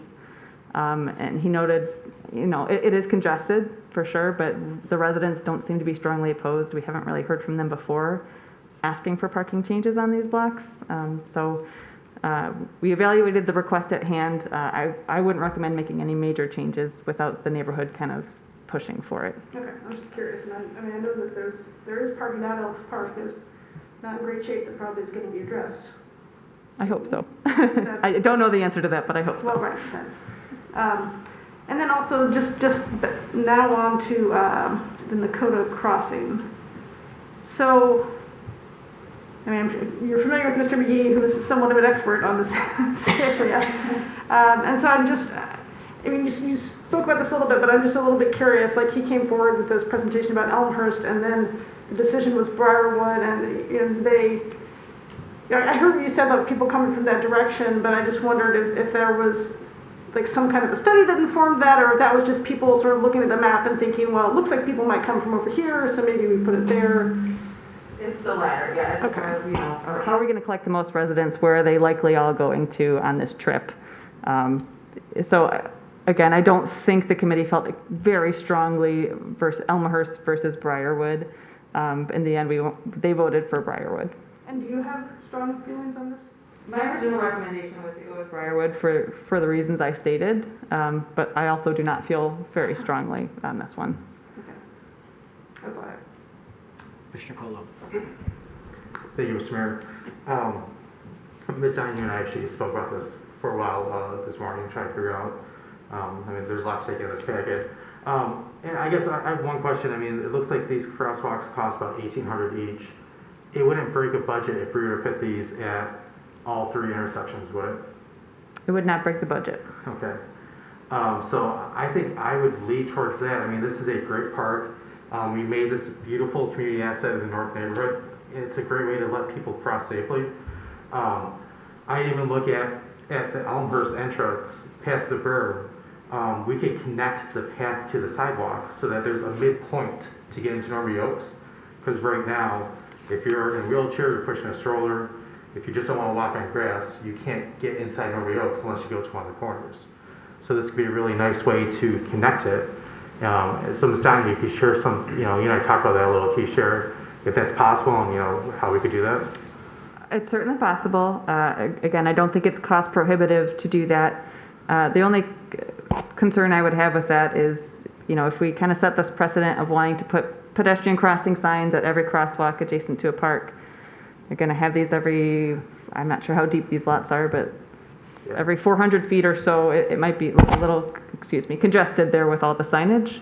But it's not a problem. It's doable. I know, but this is just it's pretty a spectacular park. We're not going to do another park that's 40 acres, so this is, really an exception to the rule. Commissioner Dubak? Yeah, I agree. I feel like we've designed this park as, a wonderful new community asset. We really want to invite the neighborhood into it, make them feel really connected to it. So I think more crosswalks is better unless we're offending some important engineering principle. But the cost is a non-issue, so why not go with increased access? That works for me. Well, I just have a question if I can go first. I almost raised my hand to call on myself. It's been a long day. Ms. Donahue, we heard a little bit about enforcement and people kind of parking maybe illegally in certain areas, and I know it's hard for, to deploy resources and assets out there from the PD all the time, and, I understand parents trying to, manage kids and get to soccer games and, do everything else you got to do. Is there a way, and this is maybe more of a general question, but at least here, given the popularity of the park, where we can put certain markings on the pavement, where we put no parking, and we yellow it out in front of just to make it much more visible to folks so they know that they're illegally parking. It might avoid it. Not everybody, I pick up my kids and I'm not going to incriminate myself, but I may have parked in a non-parking spot to get them the other day. But the thought would be I see in other parts of the world, which wouldn't be conducive here with winter plowing, but if they're temporary, they put planters and stuff like that. You know what I mean? Just to kind of disencourage that parking. Is there things we can do there, maybe on the pavement to at a low cost, just to, since there is so much popularity here, so many different people from all over the world or region coming, to let them know, hey, don't park here. There are. What we do in the downtown is if the curb is painted yellow, you're not supposed to park there. We try to keep that only to the downtown because DPS doesn't really want to chase this around all throughout the city. And the remainder of the city, we typically use do not park beyond this sign or do not park this side of sign, which is what we're proposing at that intersection of Woodland and Massoy. Elsewhere around the park, I don't know that we have any major parking restrictions off the top of my head. I know Woodland does not have it. I don't believe Pat knows. Nakota does not, right? Okay. And Massoy does not, and Rosewall does not. So currently there isn't any parking restrictions. We do want to add it at that one tight 90-degree bend corner, but yeah. And that bend seems a little bit more problematic too. I can just imagine the frustration of everyone trying to get through there, especially if you live in the neighborhood. All I want to do is get out. I want to get my Slurpee, Too many cars. Okay, but so we'll try the signs. If the signs aren't, working, I mean, we can, and if it's still a problem with illegal parking, then we can try to ump the visuals maybe to, help people a little bit more. I don't want to come down with a heavy fist and ticket every parent, what we want to do is not to park there. Okay. Commissioner Macy. So, okay, what's being proposed, it sounds like is, and I heard this at public comment too, possibly putting a pedestrian intersection at all 3 of these streets in between the other pedestrian crosswalks that we have. So we're gonna have 5 crosswalks. Every 2 houses, we have another crosswalk. So no one else seems to think that's excessive? I think, or another way of putting it is you have a crosswalk at the ending of every street. But your calculus is also accurate, Commissioner Macy. Okay, I'm trying to picture in my head how the street looks, and I'm seeing, I'm standing at a crosswalk, and then there's one there at the door, and then there's one there at the far wall, and I don't know, it seems like a lot to me. Commissioner Cole? So I think it hits a goal of being pedestrian friendly, instead of car friendly. We're trying to get people, we're a walkable city, right? So we're making sure that people have the heads up. They know, if this is laden with crosswalks, people will be cautious going down the street. I don't think it hurts to have more safety markings than less safety markings. So to that point, I'm going to move 6F with the addition of crosswalks at Briarwood, Elmhurst, Thorncroft, and Crestville. Motion by Commissioner Cole, is there a second? Second by Commissioner Dubuck. All right, discussion? I'm sorry, what was the 4th one? The one on Woodland. It's So Woodland, Thorncroft, Elmhurst, Briarwood, and then by the park? Is that the 5? no, there's 4. Let's see, 1, 2, 3. So there's one There's that's not already on one the at- same map.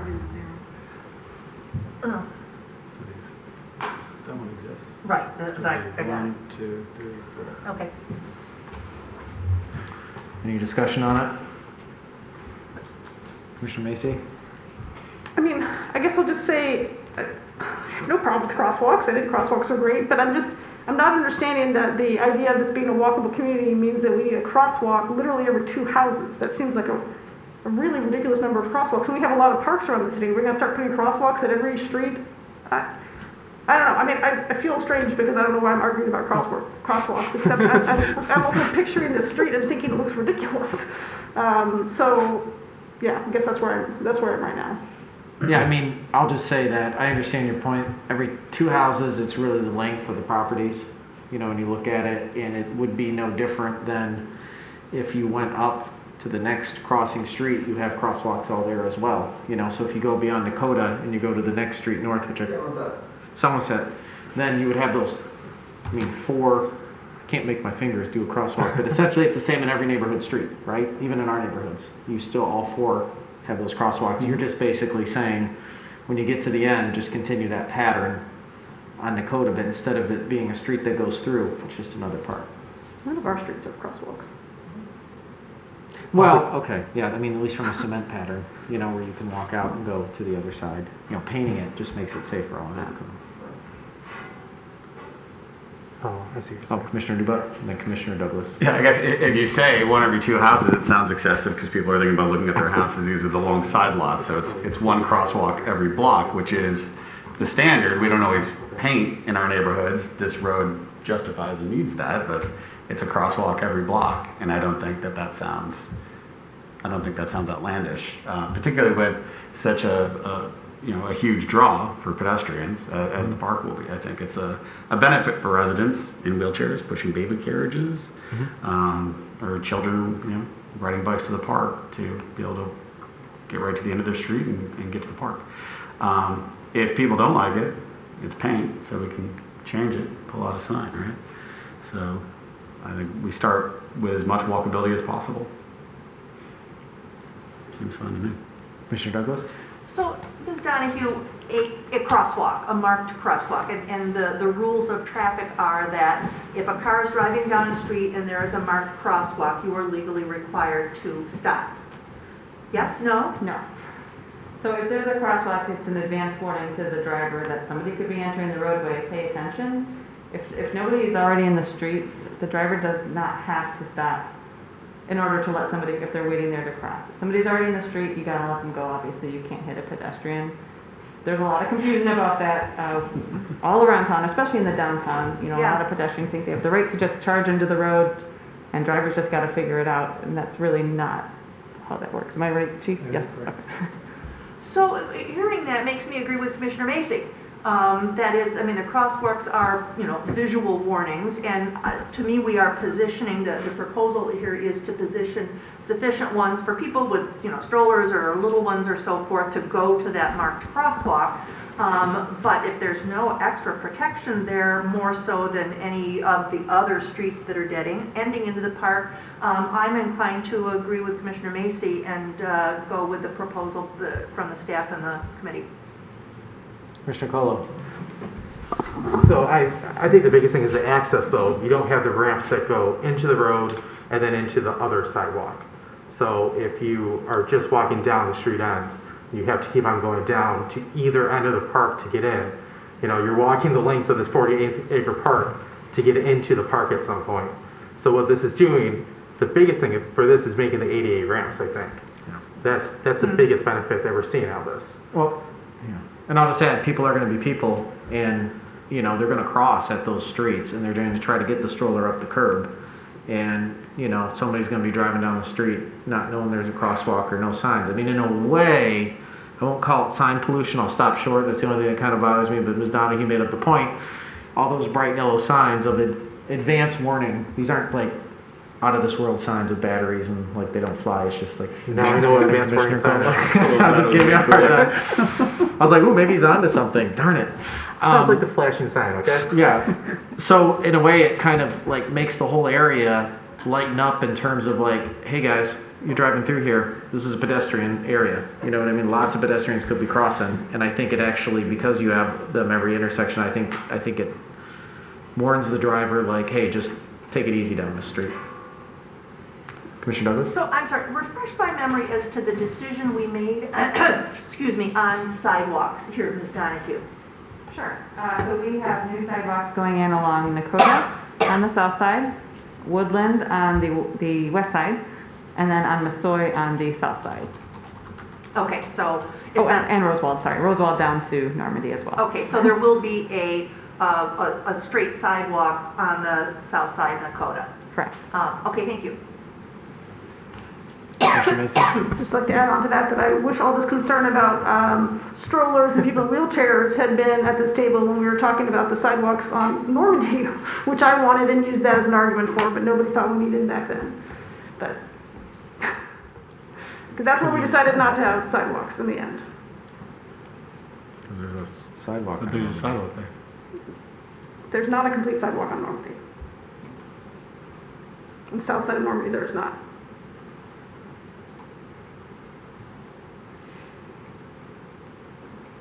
Yeah, it's down here. Well, I'm saying it, but he's got the crinkle, so just back me up. The south side of Normandy does, the north side of Normandy does not have a complete sidewalk. I'm sorry, It basically the south ends. of the park.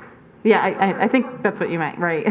I think it at Elks Park it meanders into the walkway through the park, which is quite close to Normandy, but no, it is technically not like 5 feet off the back of curb like a standard sidewalk would be throughout the rest of the city. Commissioner DeBuck? Not this is relevant at all to this conversation, but there is a complete paved walkway to get from the west to the east side on the north side of that road. It just goes into the park a little bit. Correct. Okay. And Normandy is a much busier road. Right. But if you're crossing the road to get into the park, there's no sidewalk there.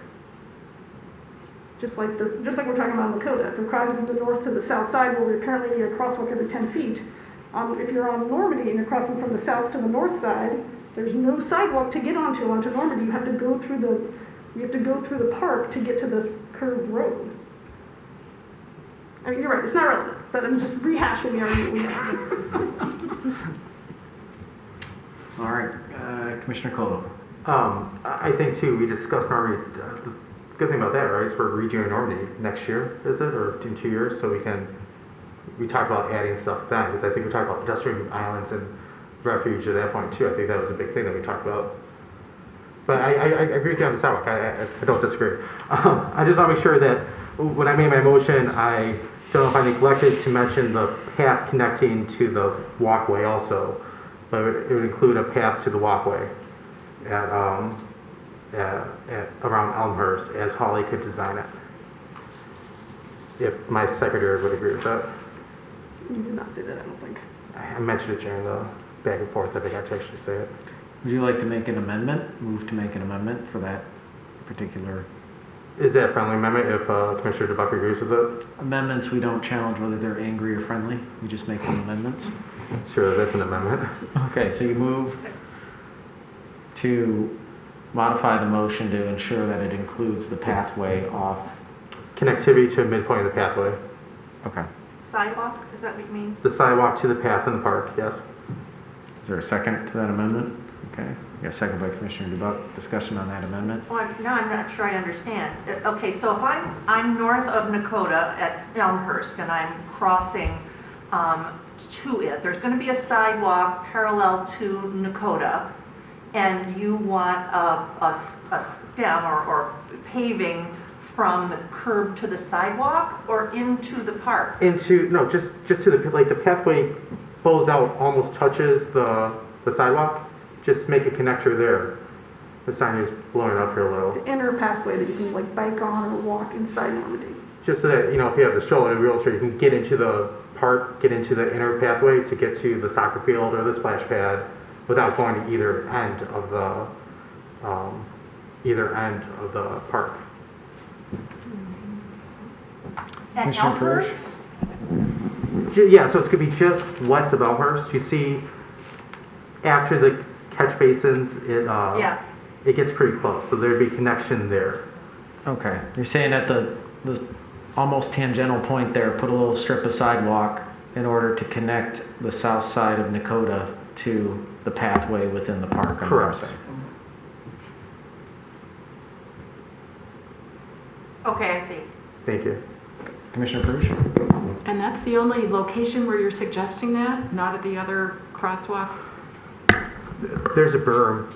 There's a hill pretty much from Woodland to that point that you would have to, trek over to get there. So Right, so it doesn't make any sense to have paved pathways through that.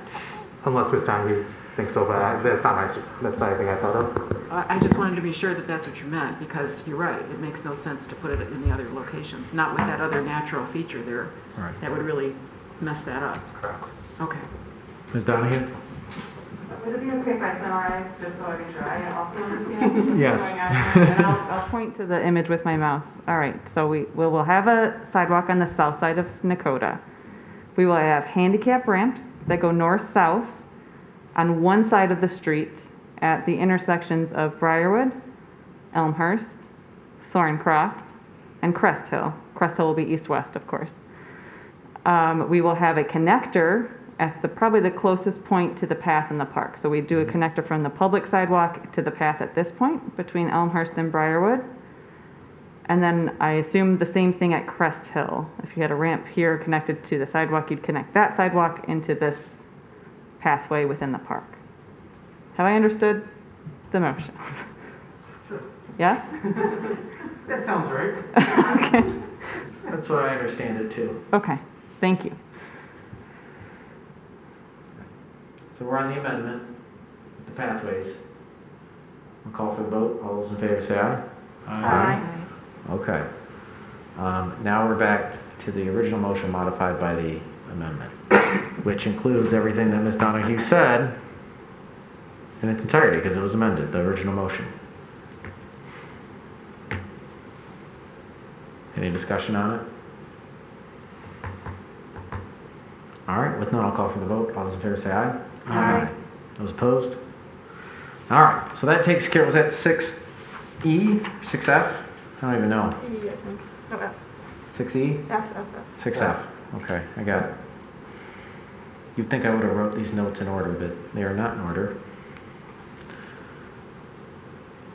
Okay, so that takes care of 6F. Okay. So we have 6D and E and all the others.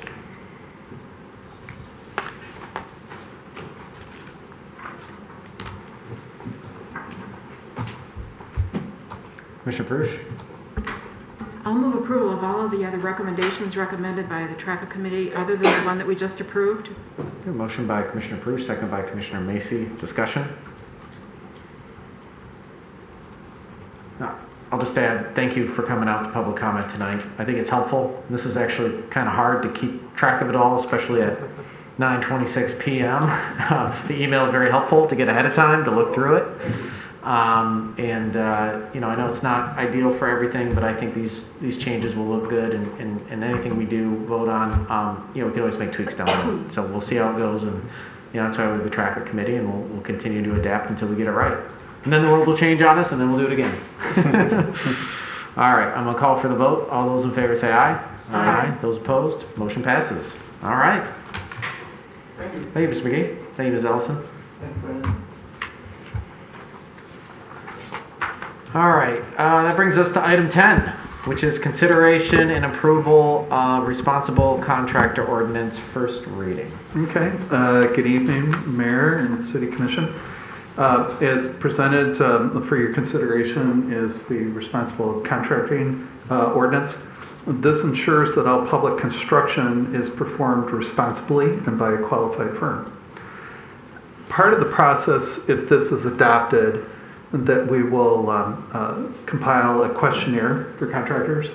So the contractors would have to be qualified in order to submit a bid. And that'll be the part of the process to implement this.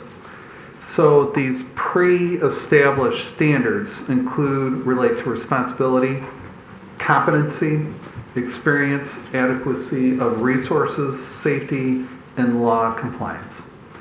So the consideration that will be made is that is this weighted criteria that's split up between price, corporate responsibility, workplace safety, workplace development, and social equity. So in reviewing the ordinance, I reviewed a draft of this with the staff. And again, for our purposes this evening is that suggesting just construction projects, and we have a higher threshold because of the other communities that have implemented such a program have purchasing departments. We do not.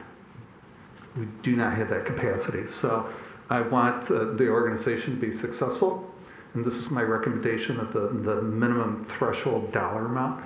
So relaying that, let's say if we had this ordinance in place now, what would that mean? Well, of the projects primarily that come out of the engineering department, it would impact about 30 different projects. The total $15 million of spending that we do in the community. So it's a significant impact into the community. As I allude in the staff report, and this is just being upfront, and we don't know this for certain, but we do anticipate that there will be higher costs because there will be lower bidders that are no longer qualified. One of the instances I want to point out, and again, we don't know how this will fare out because we don't have a pre-questionnaire. But one of the specific construction projects that we do that unfortunately we don't get many bidders on is constructing sidewalks. And in the instance of this past bidding process, if we disqualified the lowest bidder, the next lowest is actually 50% higher. So just something to be aware of. I'm not intending to cast any dispersions. This is a challenge that the staff is willing to take on.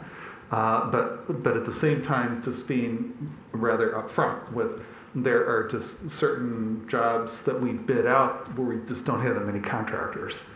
And so it's a matter of supply and demand that's out there. And we have the good fortune that there's other communities that have implemented this and we can learn from them. And in fact, we intend to reach out and to kind of get their lessons learned that we can successfully implement. My intent and my recommendation with this threshold is that over time, as we learn, and that we will lower the dollar amount and include other contracts. But again, it's what adage that I use frequently is we got to crawl before we walk. And again, with this number of projects, and again, I commend Ms. Donahue that looked this over carefully with her staff. She made some recommended changes. They incorporated that in the language, but this is meant as that we need to start with this, and we can increase the parameters, and perhaps in the budget process we can talk about having a more of a robust purchasing program, but that's for another day. So I present this for your consideration, and happy to answer any questions that you may have and try my best to address those. Questions for Mr. Brake? Commissioner DeBoer. Yeah. Thank you, Mr. Brake.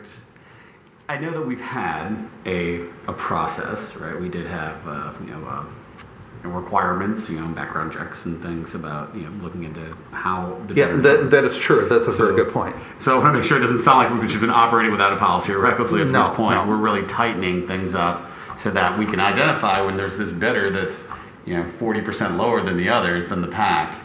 There's more questions we need to ask there. Our current policy was not digging into that. So I'm just wondering, can you speak a little bit to the differences from what we have been doing to what this allows us to do? Correct. So that our request for proposals does include the majority of these items. So we're just simply memorializing them. But as you get into the social equity and the workplace safety, we may not delve into that as in depth as this ordinance does. And so it sends a message to the contractors that we're very serious about this. And the other element that was alluded to in the speakers before, and I'd be remiss if I didn't bring this up, is that we give additional consideration for those contractors that participate in an apprentice program. And I could tell you across the industry, and to even look at our own operations in the building department, we have building inspectors that are kind of the same as those trades, and so we're facing the same problem that's out there. And so this is addressing that issue head on, and hopefully we can come up with a good solution and work collaboratively with these companies that can have an apprentice program. And as Representative Ellison advocated, that we need to begin that dialogue, that for kids coming out of high school, don't immediately look at a 4-year college program, that there's many vocational trades and things like that where you can make a very good living, and where there's going to be this huge shortage over a period of time. So this is engaging in that conversation of being really on the forefront, and as it was suggested, that we are leaders and of engaging in this process.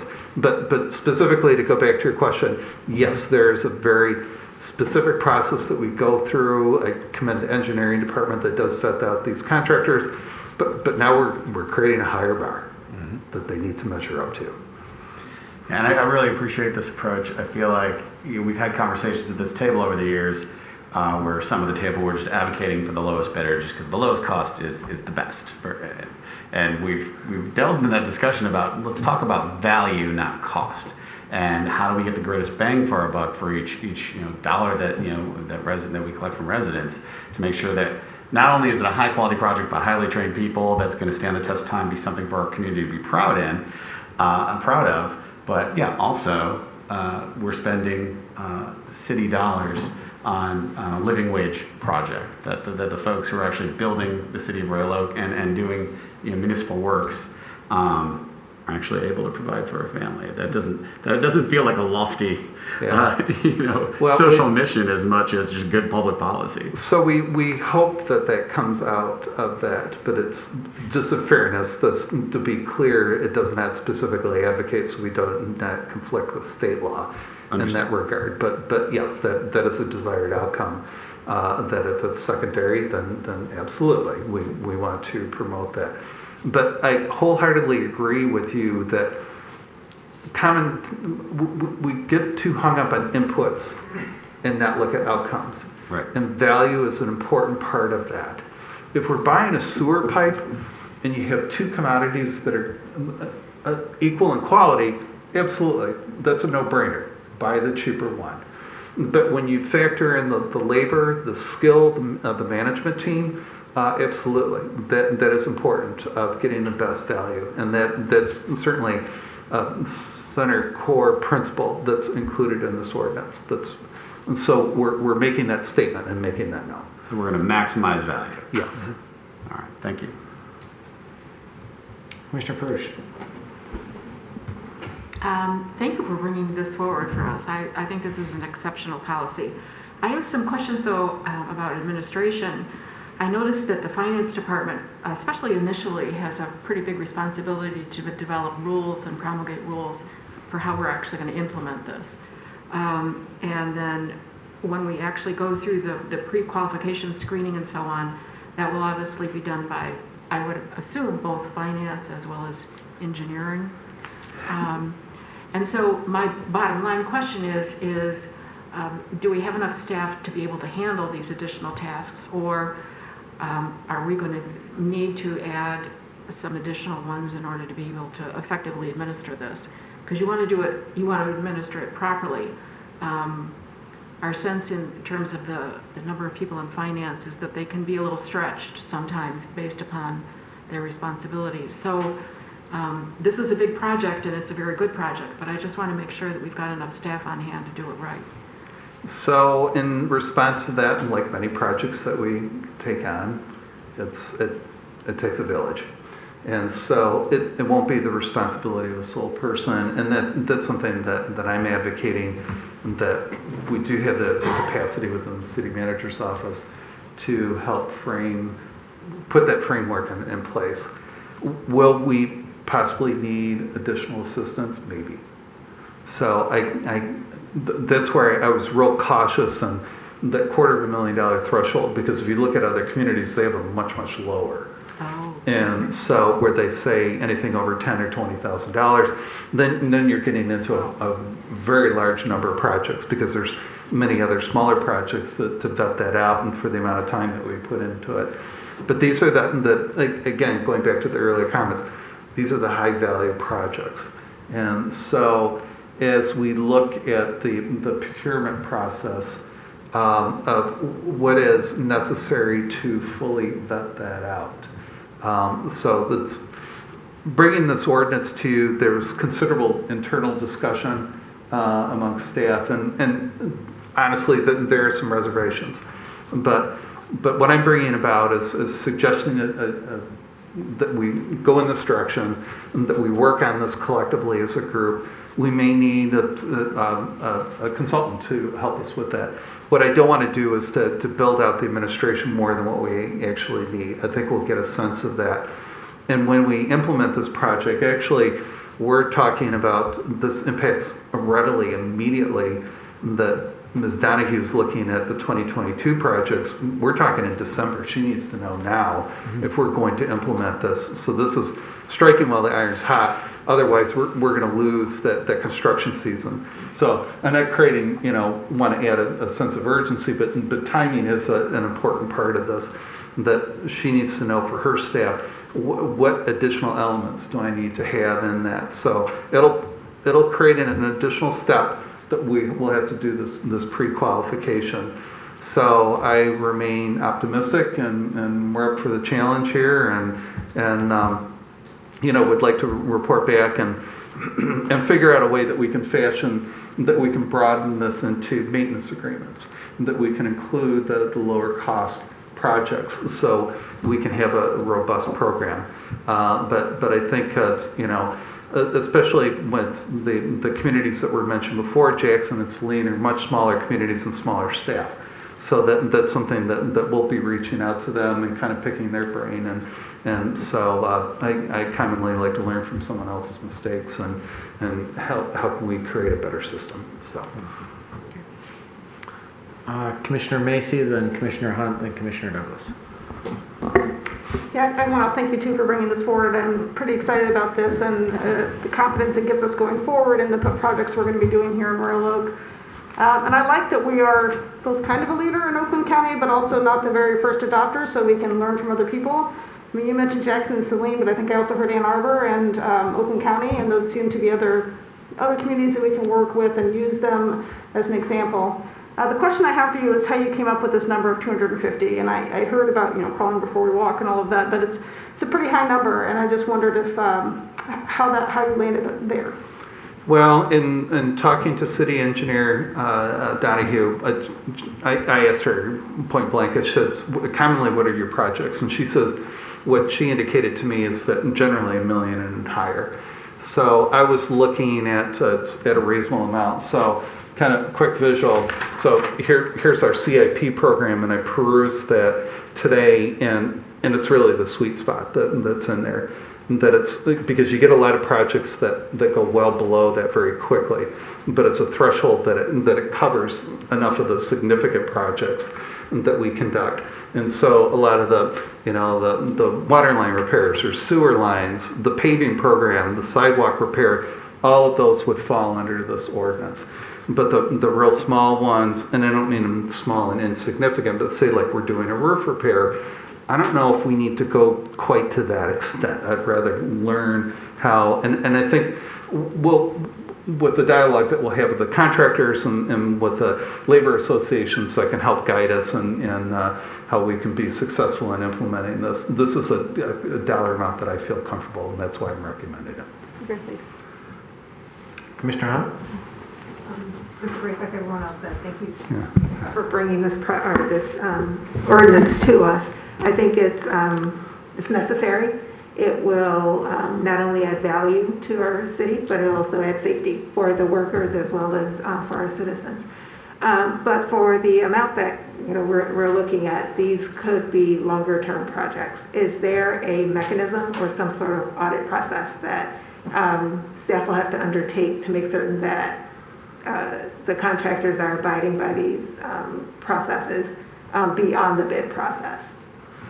You're asking a very good question, and that's, I think, at a staff level, that's because the contract compliance is probably one of the bigger components that's overlooked in a purchasing department, and so that goes back to Commissioner Perush's question. Do you have enough staff to carry that out? And I agree, because here's what I don't want to have. I don't want to have a paper tiger. That it sounds like it's a tough program, but there's no meat to it. And so unless there's a compliance, there's a certain element that Ms. Donahue's office can do, but not entirely. And so I think we'll learn by doing in that regard. And don't be surprised if I bring this back and I ask for additional modifications, or we look at creating some new roles that can help carry that out. Because and I don't want to imply, and I need to be real careful about this, on the construction element, Ms. Donahue's staff is very skilled in that regard, but what you're talking about, the question you're asking about, is really financial compliance.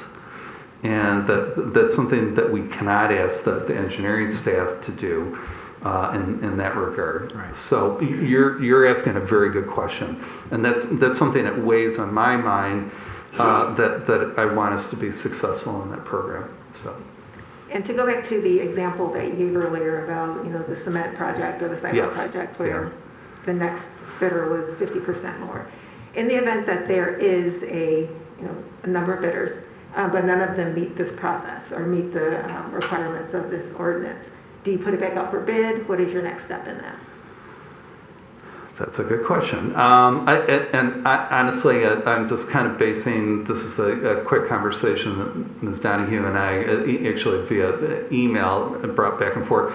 What she's indicated, but I don't want to speak for her, I would like to defer to her.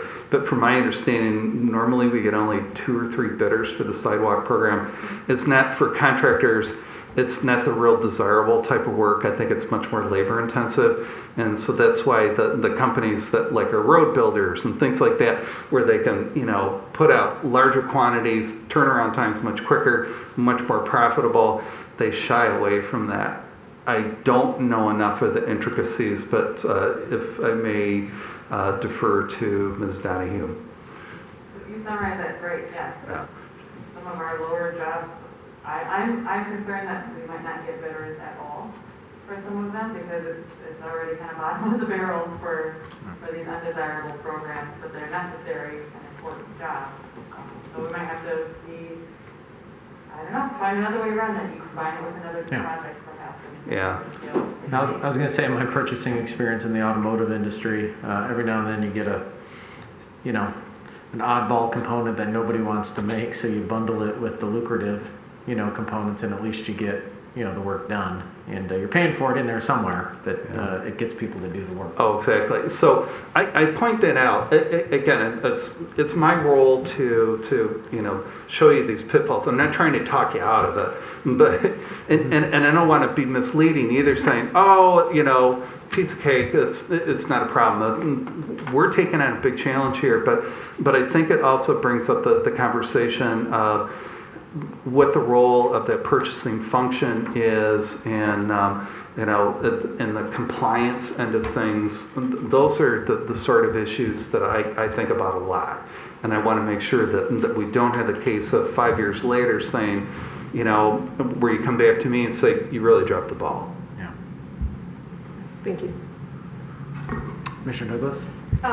My question's been answered, thank you. Yeah. Commissioner Colo? Thank you, Mr. Mayor. I'm happy to see this ordinance here tonight. So one question I have is about the metrics that we're using and the point system for awarding. I'm not going to ask for any changes necessarily right now, but I think environmental sustainability needs to be in there at some point also. A lot of construction waste ends up in a landfill. And I think if we talk about how a particular contractor is sustainable and what they're doing to reuse and reduce waste, I think is an important metric to look at. I would wholeheartedly agree in version 2.0, and that kind of goes back to Commissioner Hunt's question: how do you make sure that they're actually doing it? Yep. And at this point, this is where we're really stretching, the envelope. That I don't know if we could have some accurate measures that we could. Certainly, maybe that's we have a sustainability quality officer that's in the engineering department. I don't know. I'm just kind of speaking off of the cuff, but I agree with you. But there's a way that we have to back that up. Yeah, and like I said, nothing for tonight, just something to consider in the future as we're working towards our sustainability plan. Yeah, I mean, I agree too, and I think that, we have a really good ordinance in front of us right now that we know has worked in practicality in at least a couple other cities and in the county. How we internalize that here within Royal Oak, we got a higher threshold to kind of get us familiar with it. There's a few concern points about, let's say, sidewalks, but there might be a couple ways that, I think Holly and Paul are being upfront with us, saying, hey, look, we may come back to you and say, look, we need your help, making this work in another way or another solution. And then I think there's, how do you hold people accountable? How do you audit them? How do you make sure that there's severe penalties if you lie to the city? Those contracts, like, hey, if you do this, we find out you didn't, hope you have a good insurance company. So I think there's all those things we need to work through, but we get the policy in place, we get the ordinance in place, and then we continue to work at it. We learn, we modify, and we assess what we need to get it done because, like Commissioner Dubuck said, it's about value. It's about doing the right thing, making sure we get the right value. And I like what Mr. Brake said, it's not about inputs, it's about the outputs. And a lot of the projects we do in this city, we're blessed enough to do it for the benefit of everybody, our residents, the people that make them, the people that use and enjoy them. And so there's a way. We'll get 95% there, sort out the 5%, and then the environmental sustainability plan, all of those things, community benefits program, all of that will come in, and we'll continue to raise the bar in Royal Oak because that's what we do. We lead by example. But I'm grateful that staff put the time into working on this. I think this building is a prime example of how we used skilled labor. We used competent labor, and it won't be here for a very long time. We can see especially, and we've seen in other communities where they didn't go down that path, and they got lots of problems. And God willing, we're not going to have those issues because we did it the right way. And in the long run, financially, it's the wisest decision we can make. Commissioner Macy? I'll move approval of first reading. Motion by Commissioner Macy, second by Commissioner Colo. Discussion on the topic. Commissioner Dubuck. I enthusiastically support this policy. I appreciate staff working so hard to bring it forward. I appreciate the thoughtful way that we're moving forward. And I do just want to thank, the labor representatives that came out tonight to share their perspective on how this brings value both to us as a city and to the hardworking men and women of the trades. So, thank you. Any other discussion? All right. Well, I think this is great. I'm very excited. It's a great thing for our community. So I'm going to call for the vote. All those in favor say aye. Aye. Those opposed? All right. Motion passes unanimously. Ms. Braswell, just a quick question. Do we need to do a motion? I'd like other communities in the area to know that we're doing this. So I don't know if all of our 13 neighbors can get a copy of this ordinance, either at second reading, a notification that this is what Royal Oak's doing as far as responsible contracting. I know we've done that before with resolutions, but I think this rises to the level to, help other communities out that may be thinking about this, that we did this. So I don't know if that has to be an act here or if that's something we can just. I think if you make a motion, then we know for sure. Okay. Anyone want to make a motion to that effect? Commissioner Colo. So I move for surrounding communities and taxing authorities to get notification of this ordinance. Is there a second? Second by Commissioner Douglas. Discussion? Commissioner DeBuck? So I might understand that this communication would come with like a cover letter from the mayor? Yeah. Explain why we've gone down this path and why you're sharing it. Mm-hmm. Exactly. And that's just Yeah, so an just like, ordinance with what's no this? context whatsoever. Exactly. Might help. Yeah. Okay. Yeah, it would include a cover letter. Okay. No, just the ordinance. No, I'm kidding. All right, well, I'll call for the vote. All those in favor say aye. Aye. Those opposed? Motion passes. All right. So this brings us down to the last agenda on our item, which was added via email about the alley pavement improvements. Mr. Bragg, am I handing that to you? Absolutely, thank All you. right. So it's brought to our attention that there's work that the DDA is doing in the central business district area and in an area very close by, that there were additional design elements that were included between 2nd and 3rd Street that are immediately adjacent to the Henry Ford Health System, that building that's soon to be completed.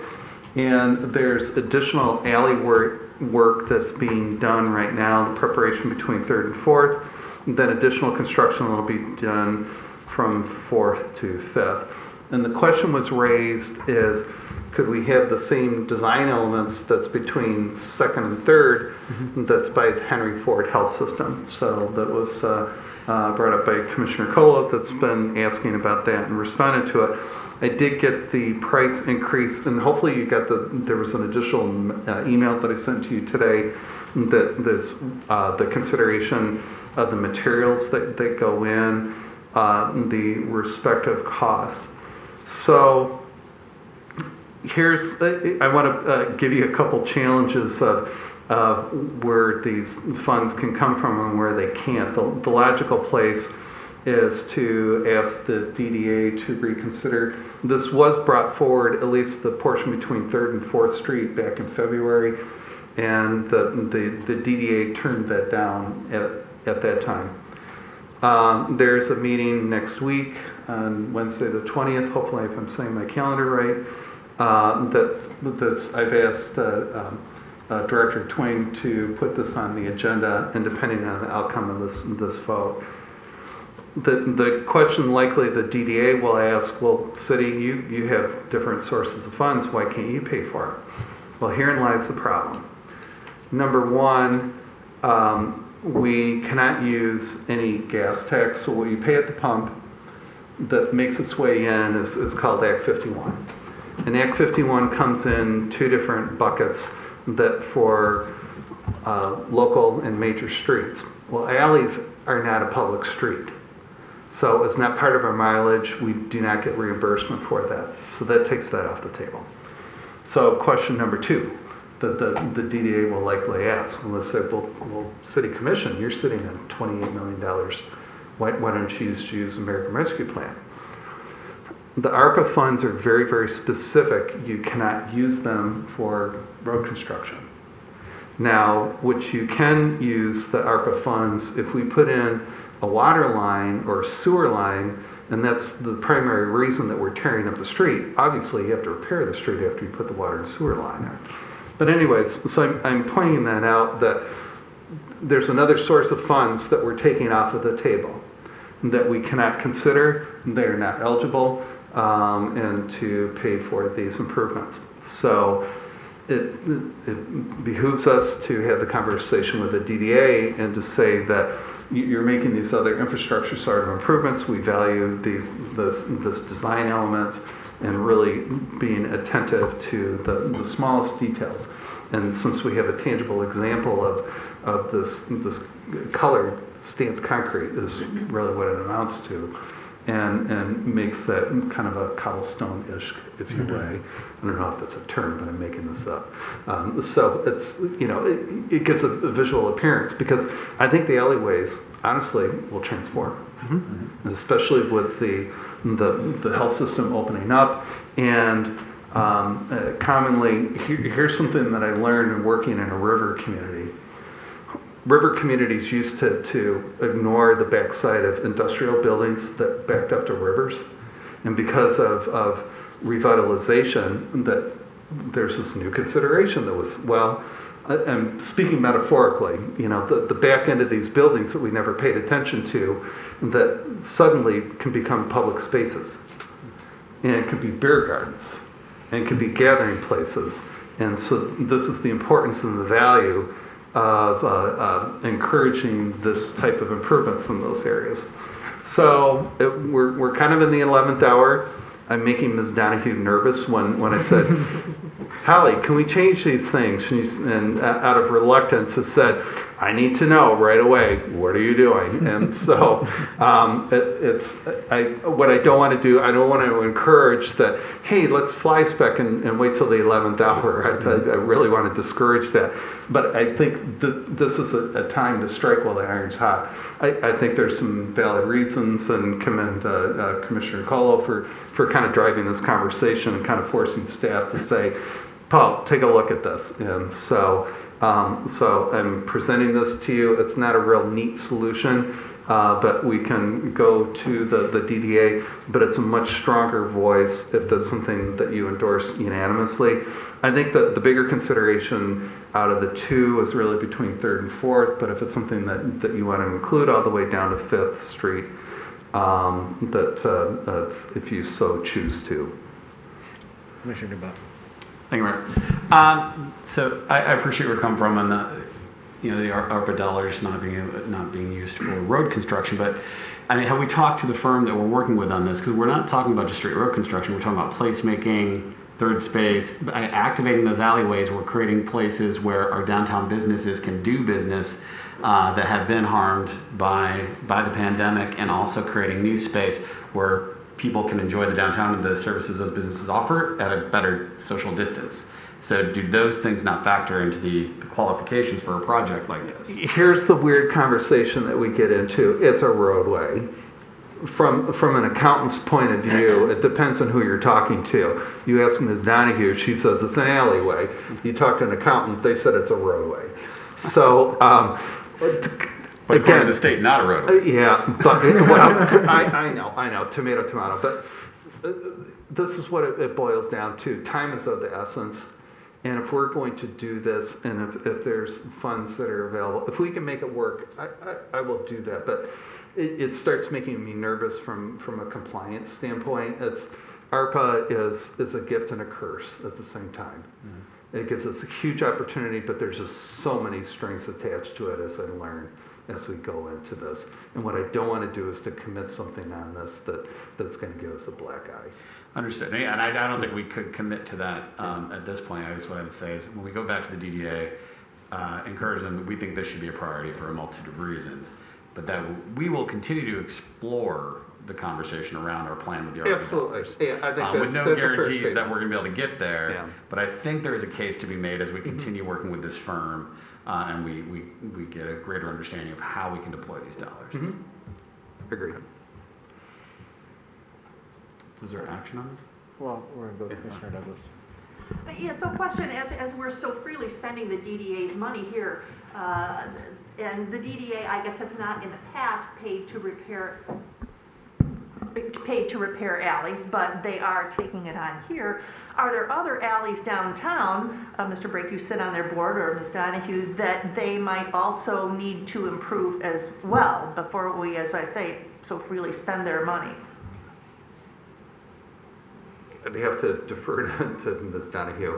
Honestly, off the top of my head, I don't know. There are some alleys that are in need of improvement. Surprisingly, there's a pretty good amount of them in the downtown that are in decent condition. The one that comes to mind is, the one behind Stage Crafters. I know that's getting a lot of attention. And I believe the DDA is looking at that as a potential future project. And then we did look at the alleys last year and rate them all on Pazer, and we gave that to the DDA so that they could prioritize, if they want to spend money, what makes the most sense. Since then, I haven't heard back, if they want to set any projects up. But I know it's at least in the back of their minds, if not on the agenda. I would agree with that. Yeah, I mean, we don't control the DDA, they're an independent body, and so any vote we would take here would be just advisory, correct? Or that is correct. Unless we can come up with money, through other sources other than that of the DDA to make these improvements. In which we have, not in this conversation, in this context, but in other instances where we've been able to partner with them. So, it's that will be emphasized as part of this. So, and for full disclosure, I'm a voting member of the DDA board. So Well, that's why I'm talking to you. yeah, but I will be advocating. Okay, thanks. Commissioner Macy. So I think this is a super cool idea, and I love the idea of having a beer garden there, and having this kind of a connecting spot. I think that would be great. I have a little bit of the same concern that Commissioner Douglas just stated. I feel like we just asked the DDA to do all this cost engineering on our downtown park. We took out bathrooms in our downtown park, and now we're going to turn around and say, but by the way, we need you to spend this $100,000 that you already decided you didn't want to spend. It just seems like a strange thing to do to me, and I'll disclose something that I'm concerned about too, is that the library is going to be at the next DDA meeting asking for some repairs to the deteriorating walkway behind the library, which is a total eyesore and is in this exact same space. The library has also already been turned down once by the DDA, but is going back with a more complete offer and a lower price to ask for that, and I'm worried that we're going to be competing against them, competing against this for those DDA dollars, and so I'm reluctant to say this is the thing that I want, when what I really want is that library. And also I just feel, it feels like we've been asking the DDA to make all these cuts for the downtown park, and now we're like, but by the way, you can go ahead and throw all that money that you didn't spend on bathrooms on this concrete. It just feels like a weird flip to me. Well, I think the big difference is that these are getting poured and torn up right now. And the bathroom is all wired and everything for later, that we can put that up in the long term. Correct. And I appreciate those sentiments, and I can't say, they're an independent board. I can't say that it's one or the other. When it comes to the library, I think it should be both. And I think it's a huge miss, if during this project, when we have everything torn up, that we don't activate and make it pedestrian friendly. I think the sole purpose of the DDA is to do projects exactly like this. I mean, this is what they're supposed to do. That's why they capture that text, in order to make the downtown a more desirable place to be, to encourage and enhance commerce. And like Mr. Brake said, I think building the back end of those buildings out and giving extra opportunity from street side to alley side solves two problems. Maybe for some of those businesses, they get a little bit more room, and frees up some parking on the other side, and it's a double whammy benefit. So I think this community, regardless of the DDA, the city, or whatever, would really regret not going forward with this. In fact, a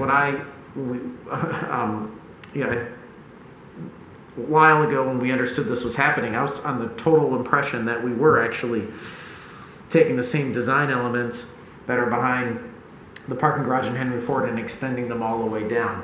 I think art, I think light, I think it should be a walkway for the city, for folks to walk through. I think there's so much we can do here, and I think the dollar that the DDA will spend on it and the amount that we'll contribute in programming and all of these things is well worth it. It is an investment, undoubtedly, but I think it's an investment that will pay dividends, just as the library's repairs on the railing is something that needs to be repaired. But, I don't think it should be either or. I hope it's both.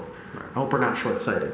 Just like we could have eliminated the bathroom, but we weren't short-sighted. We said, well, we'll find out a way. It's too expensive right now, but we'll at least spend a little bit of money so we don't regret that a decade, 2 decades later.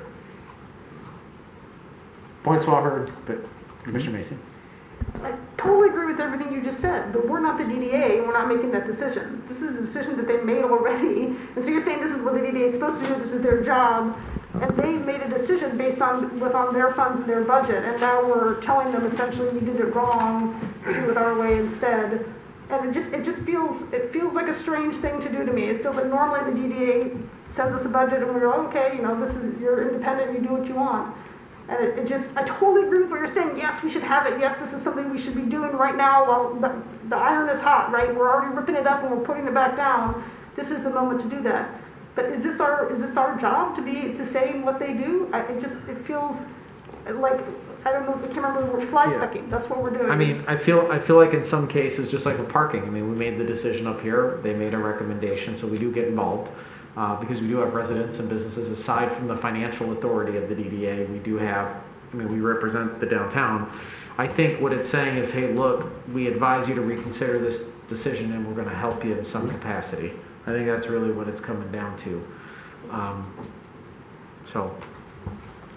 I'll go Commissioner Dubak, then Commissioner Colo. Yeah, I guess I would respond to that and say this is not unprecedented in any way. We've had back and forth with the DDA many times over the years on priority projects. We share priority ideas with them. They come to us saying what they want us to invest in, and there's some give and take in our relationship because the DDA isn't wholly owned. I mean, the CBD is not owned by the DDA. They're a quasi-governmental entity that invests in the CBD. But it's still within our city, so we have a very close relationship with the DDA. We collaborate all the time, and so for us to say, hey, we think this is a huge missed opportunity to not activate these alleys while you're digging them up, and we're going to regret this.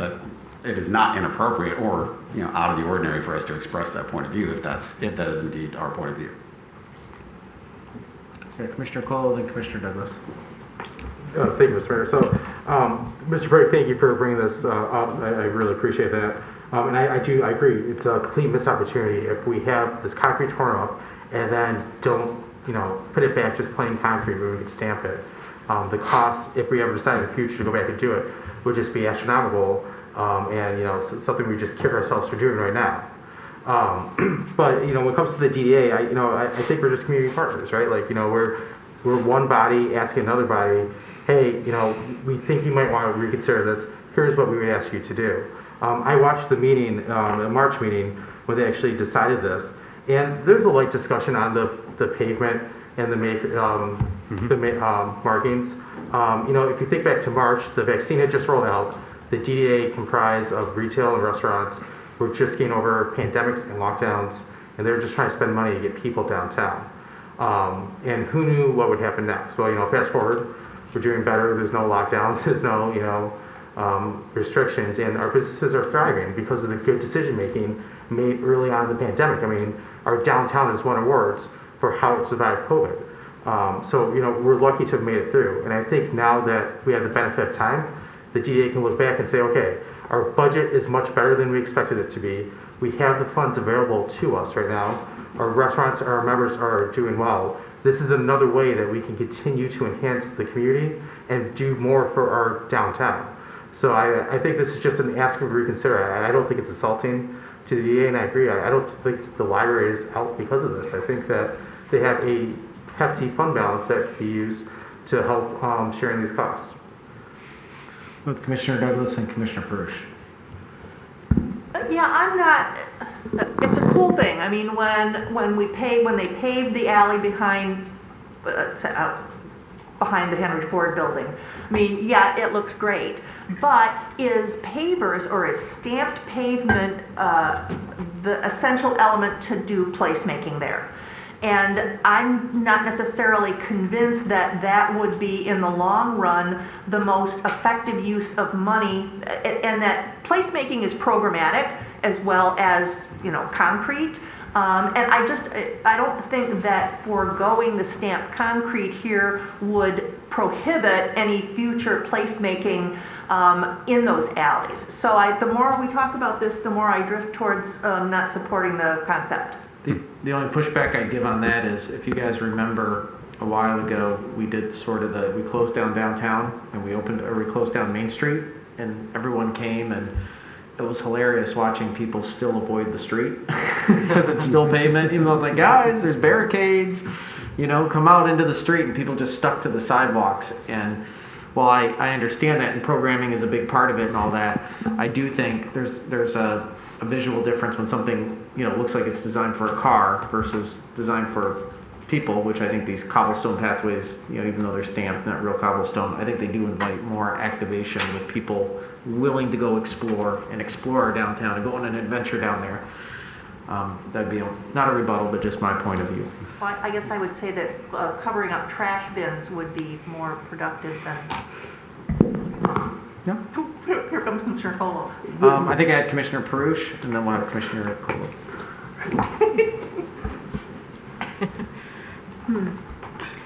There's no question that the new concrete behind the Henry Ford, and that's the one that I see most often as I do my daily tour around to see how much the park construction is doing on any given day.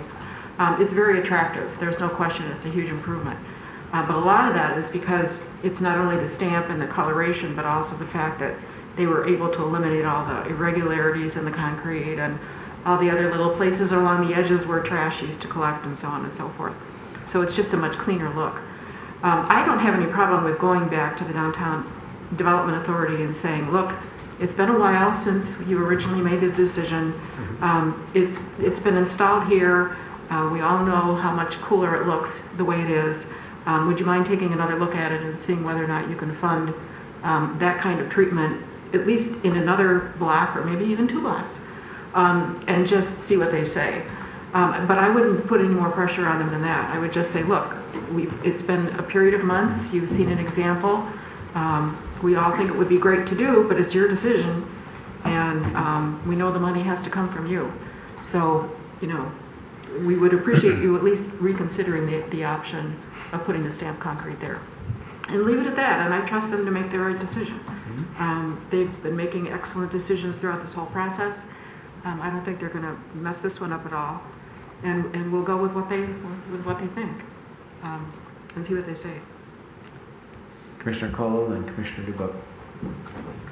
I hate to add anything after Commissioner Perush because that's very well concise. I just want to add about the trash enclosures, Commissioner Douglas.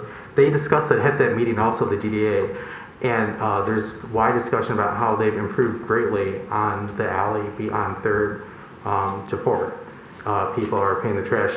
Tim Twain actually worked with the restaurants on enforcement to make sure that those enclosures are kept neat now. So it was a hot discussion, and the GDA was happy with what they've done with the trash. Well, cool. Thank you. Commissioner Dubak. Thank you, Mike. So, Commissioner Douglas's point actually reminded me that I'm still salty with her for pushing back on me about wanting to bury those power lines in the alley back when we had the whole world torn up. And she made the case at the time. It's like, oh, it's not, we can use those dollars better. But now, every time I look there, I'm going to be mad for the rest of my life. Those power lines are not buried. Because it was a once-in-a-generation opportunity to do so. And they're just going to be there now amongst this beautiful landscape forever. And so now we have a once every, how often do we repave an alley? Once every 10, 20 years. We can either do it right this time, or miss this opportunity to do it right now at cost because it's happening. And so for that reason, because I'm still so mad about looking at those power lines, I have no problem going back to the DDA and asking them to reconsider, because I think it's the right thing to do. You want to make a motion to that effect? Commissioner Colo? I move that request the DDA to consider the stamping of the concrete in those alleys. Is there a second? Second by Commissioner Dubak. All right, discussion? Commissioner Macy. Just want to add quickly that at cost is the most expensive it's been for, I don't know, decades. Cement is not cheap right now. And, we do replace that. Like they did some cement stamping already in some of our neighborhoods in the past few years. Not neighborhoods, downtown boulevards. And I'll just add, with all respect, what's more costly is downtown. excitement, the absence of people, the absence of activation. I look at it as, yep, it's a cost, but we're going to get so much more for it as far as, activating something special. I mean, look, I'm dreaming here, but I've had conversations already about how can we have a light pathway that goes all the way from there, all the way through stagecrafters in the alleys and all the way through. I mean, you look at Rochester, they put a bunch of lights hanging on Christmas literally on the top of their buildings, and people back up and drive just to look at lights. I'm like, wow. I mean, nothing against Rochester, but I'm like, you're literally in a car looking at lights. Now imagine you come to downtown Royal Oak, you park on a summer night, winter night, doesn't matter, and you got artists that are doing art with light and putting it in the alleys, and you walk down and, all like powered by solar, you know what I mean? Yeah. That to me excites me. So if we can ensure as an insurance to ensure that those are pedestrian activated by having the DDA reconsider the design of the pavement, I'm cool with that. Point well taken, it is a cost. I just have to balance it with my decision here against what we'd be missing out on. It's a lot to put on concrete. It's what? It's a lot to put on the shoulders of concrete. Yeah. Your vision. Fairies dancing in the twilight of the... Oh man, I'll get you my mate. Wait till that sales pitch comes. We're working on it. All right. I guess we had a first and second. Any other discussion? All right, I'll call for the vote. All those in favor say aye. Aye. Those opposed? No. I see a hand in the nays. Okay. All right, motion passes. Okay, so that brings us to the end of the meeting. Unless there's anything for the betterment of our community, I'll entertain a motion to adjourn. A motion by Commissioner Dubak, second by Commissioner Douglas. Any discussion? With none, I'll call for the vote. All those in favor say aye. Aye. Those opposed? Motion passes.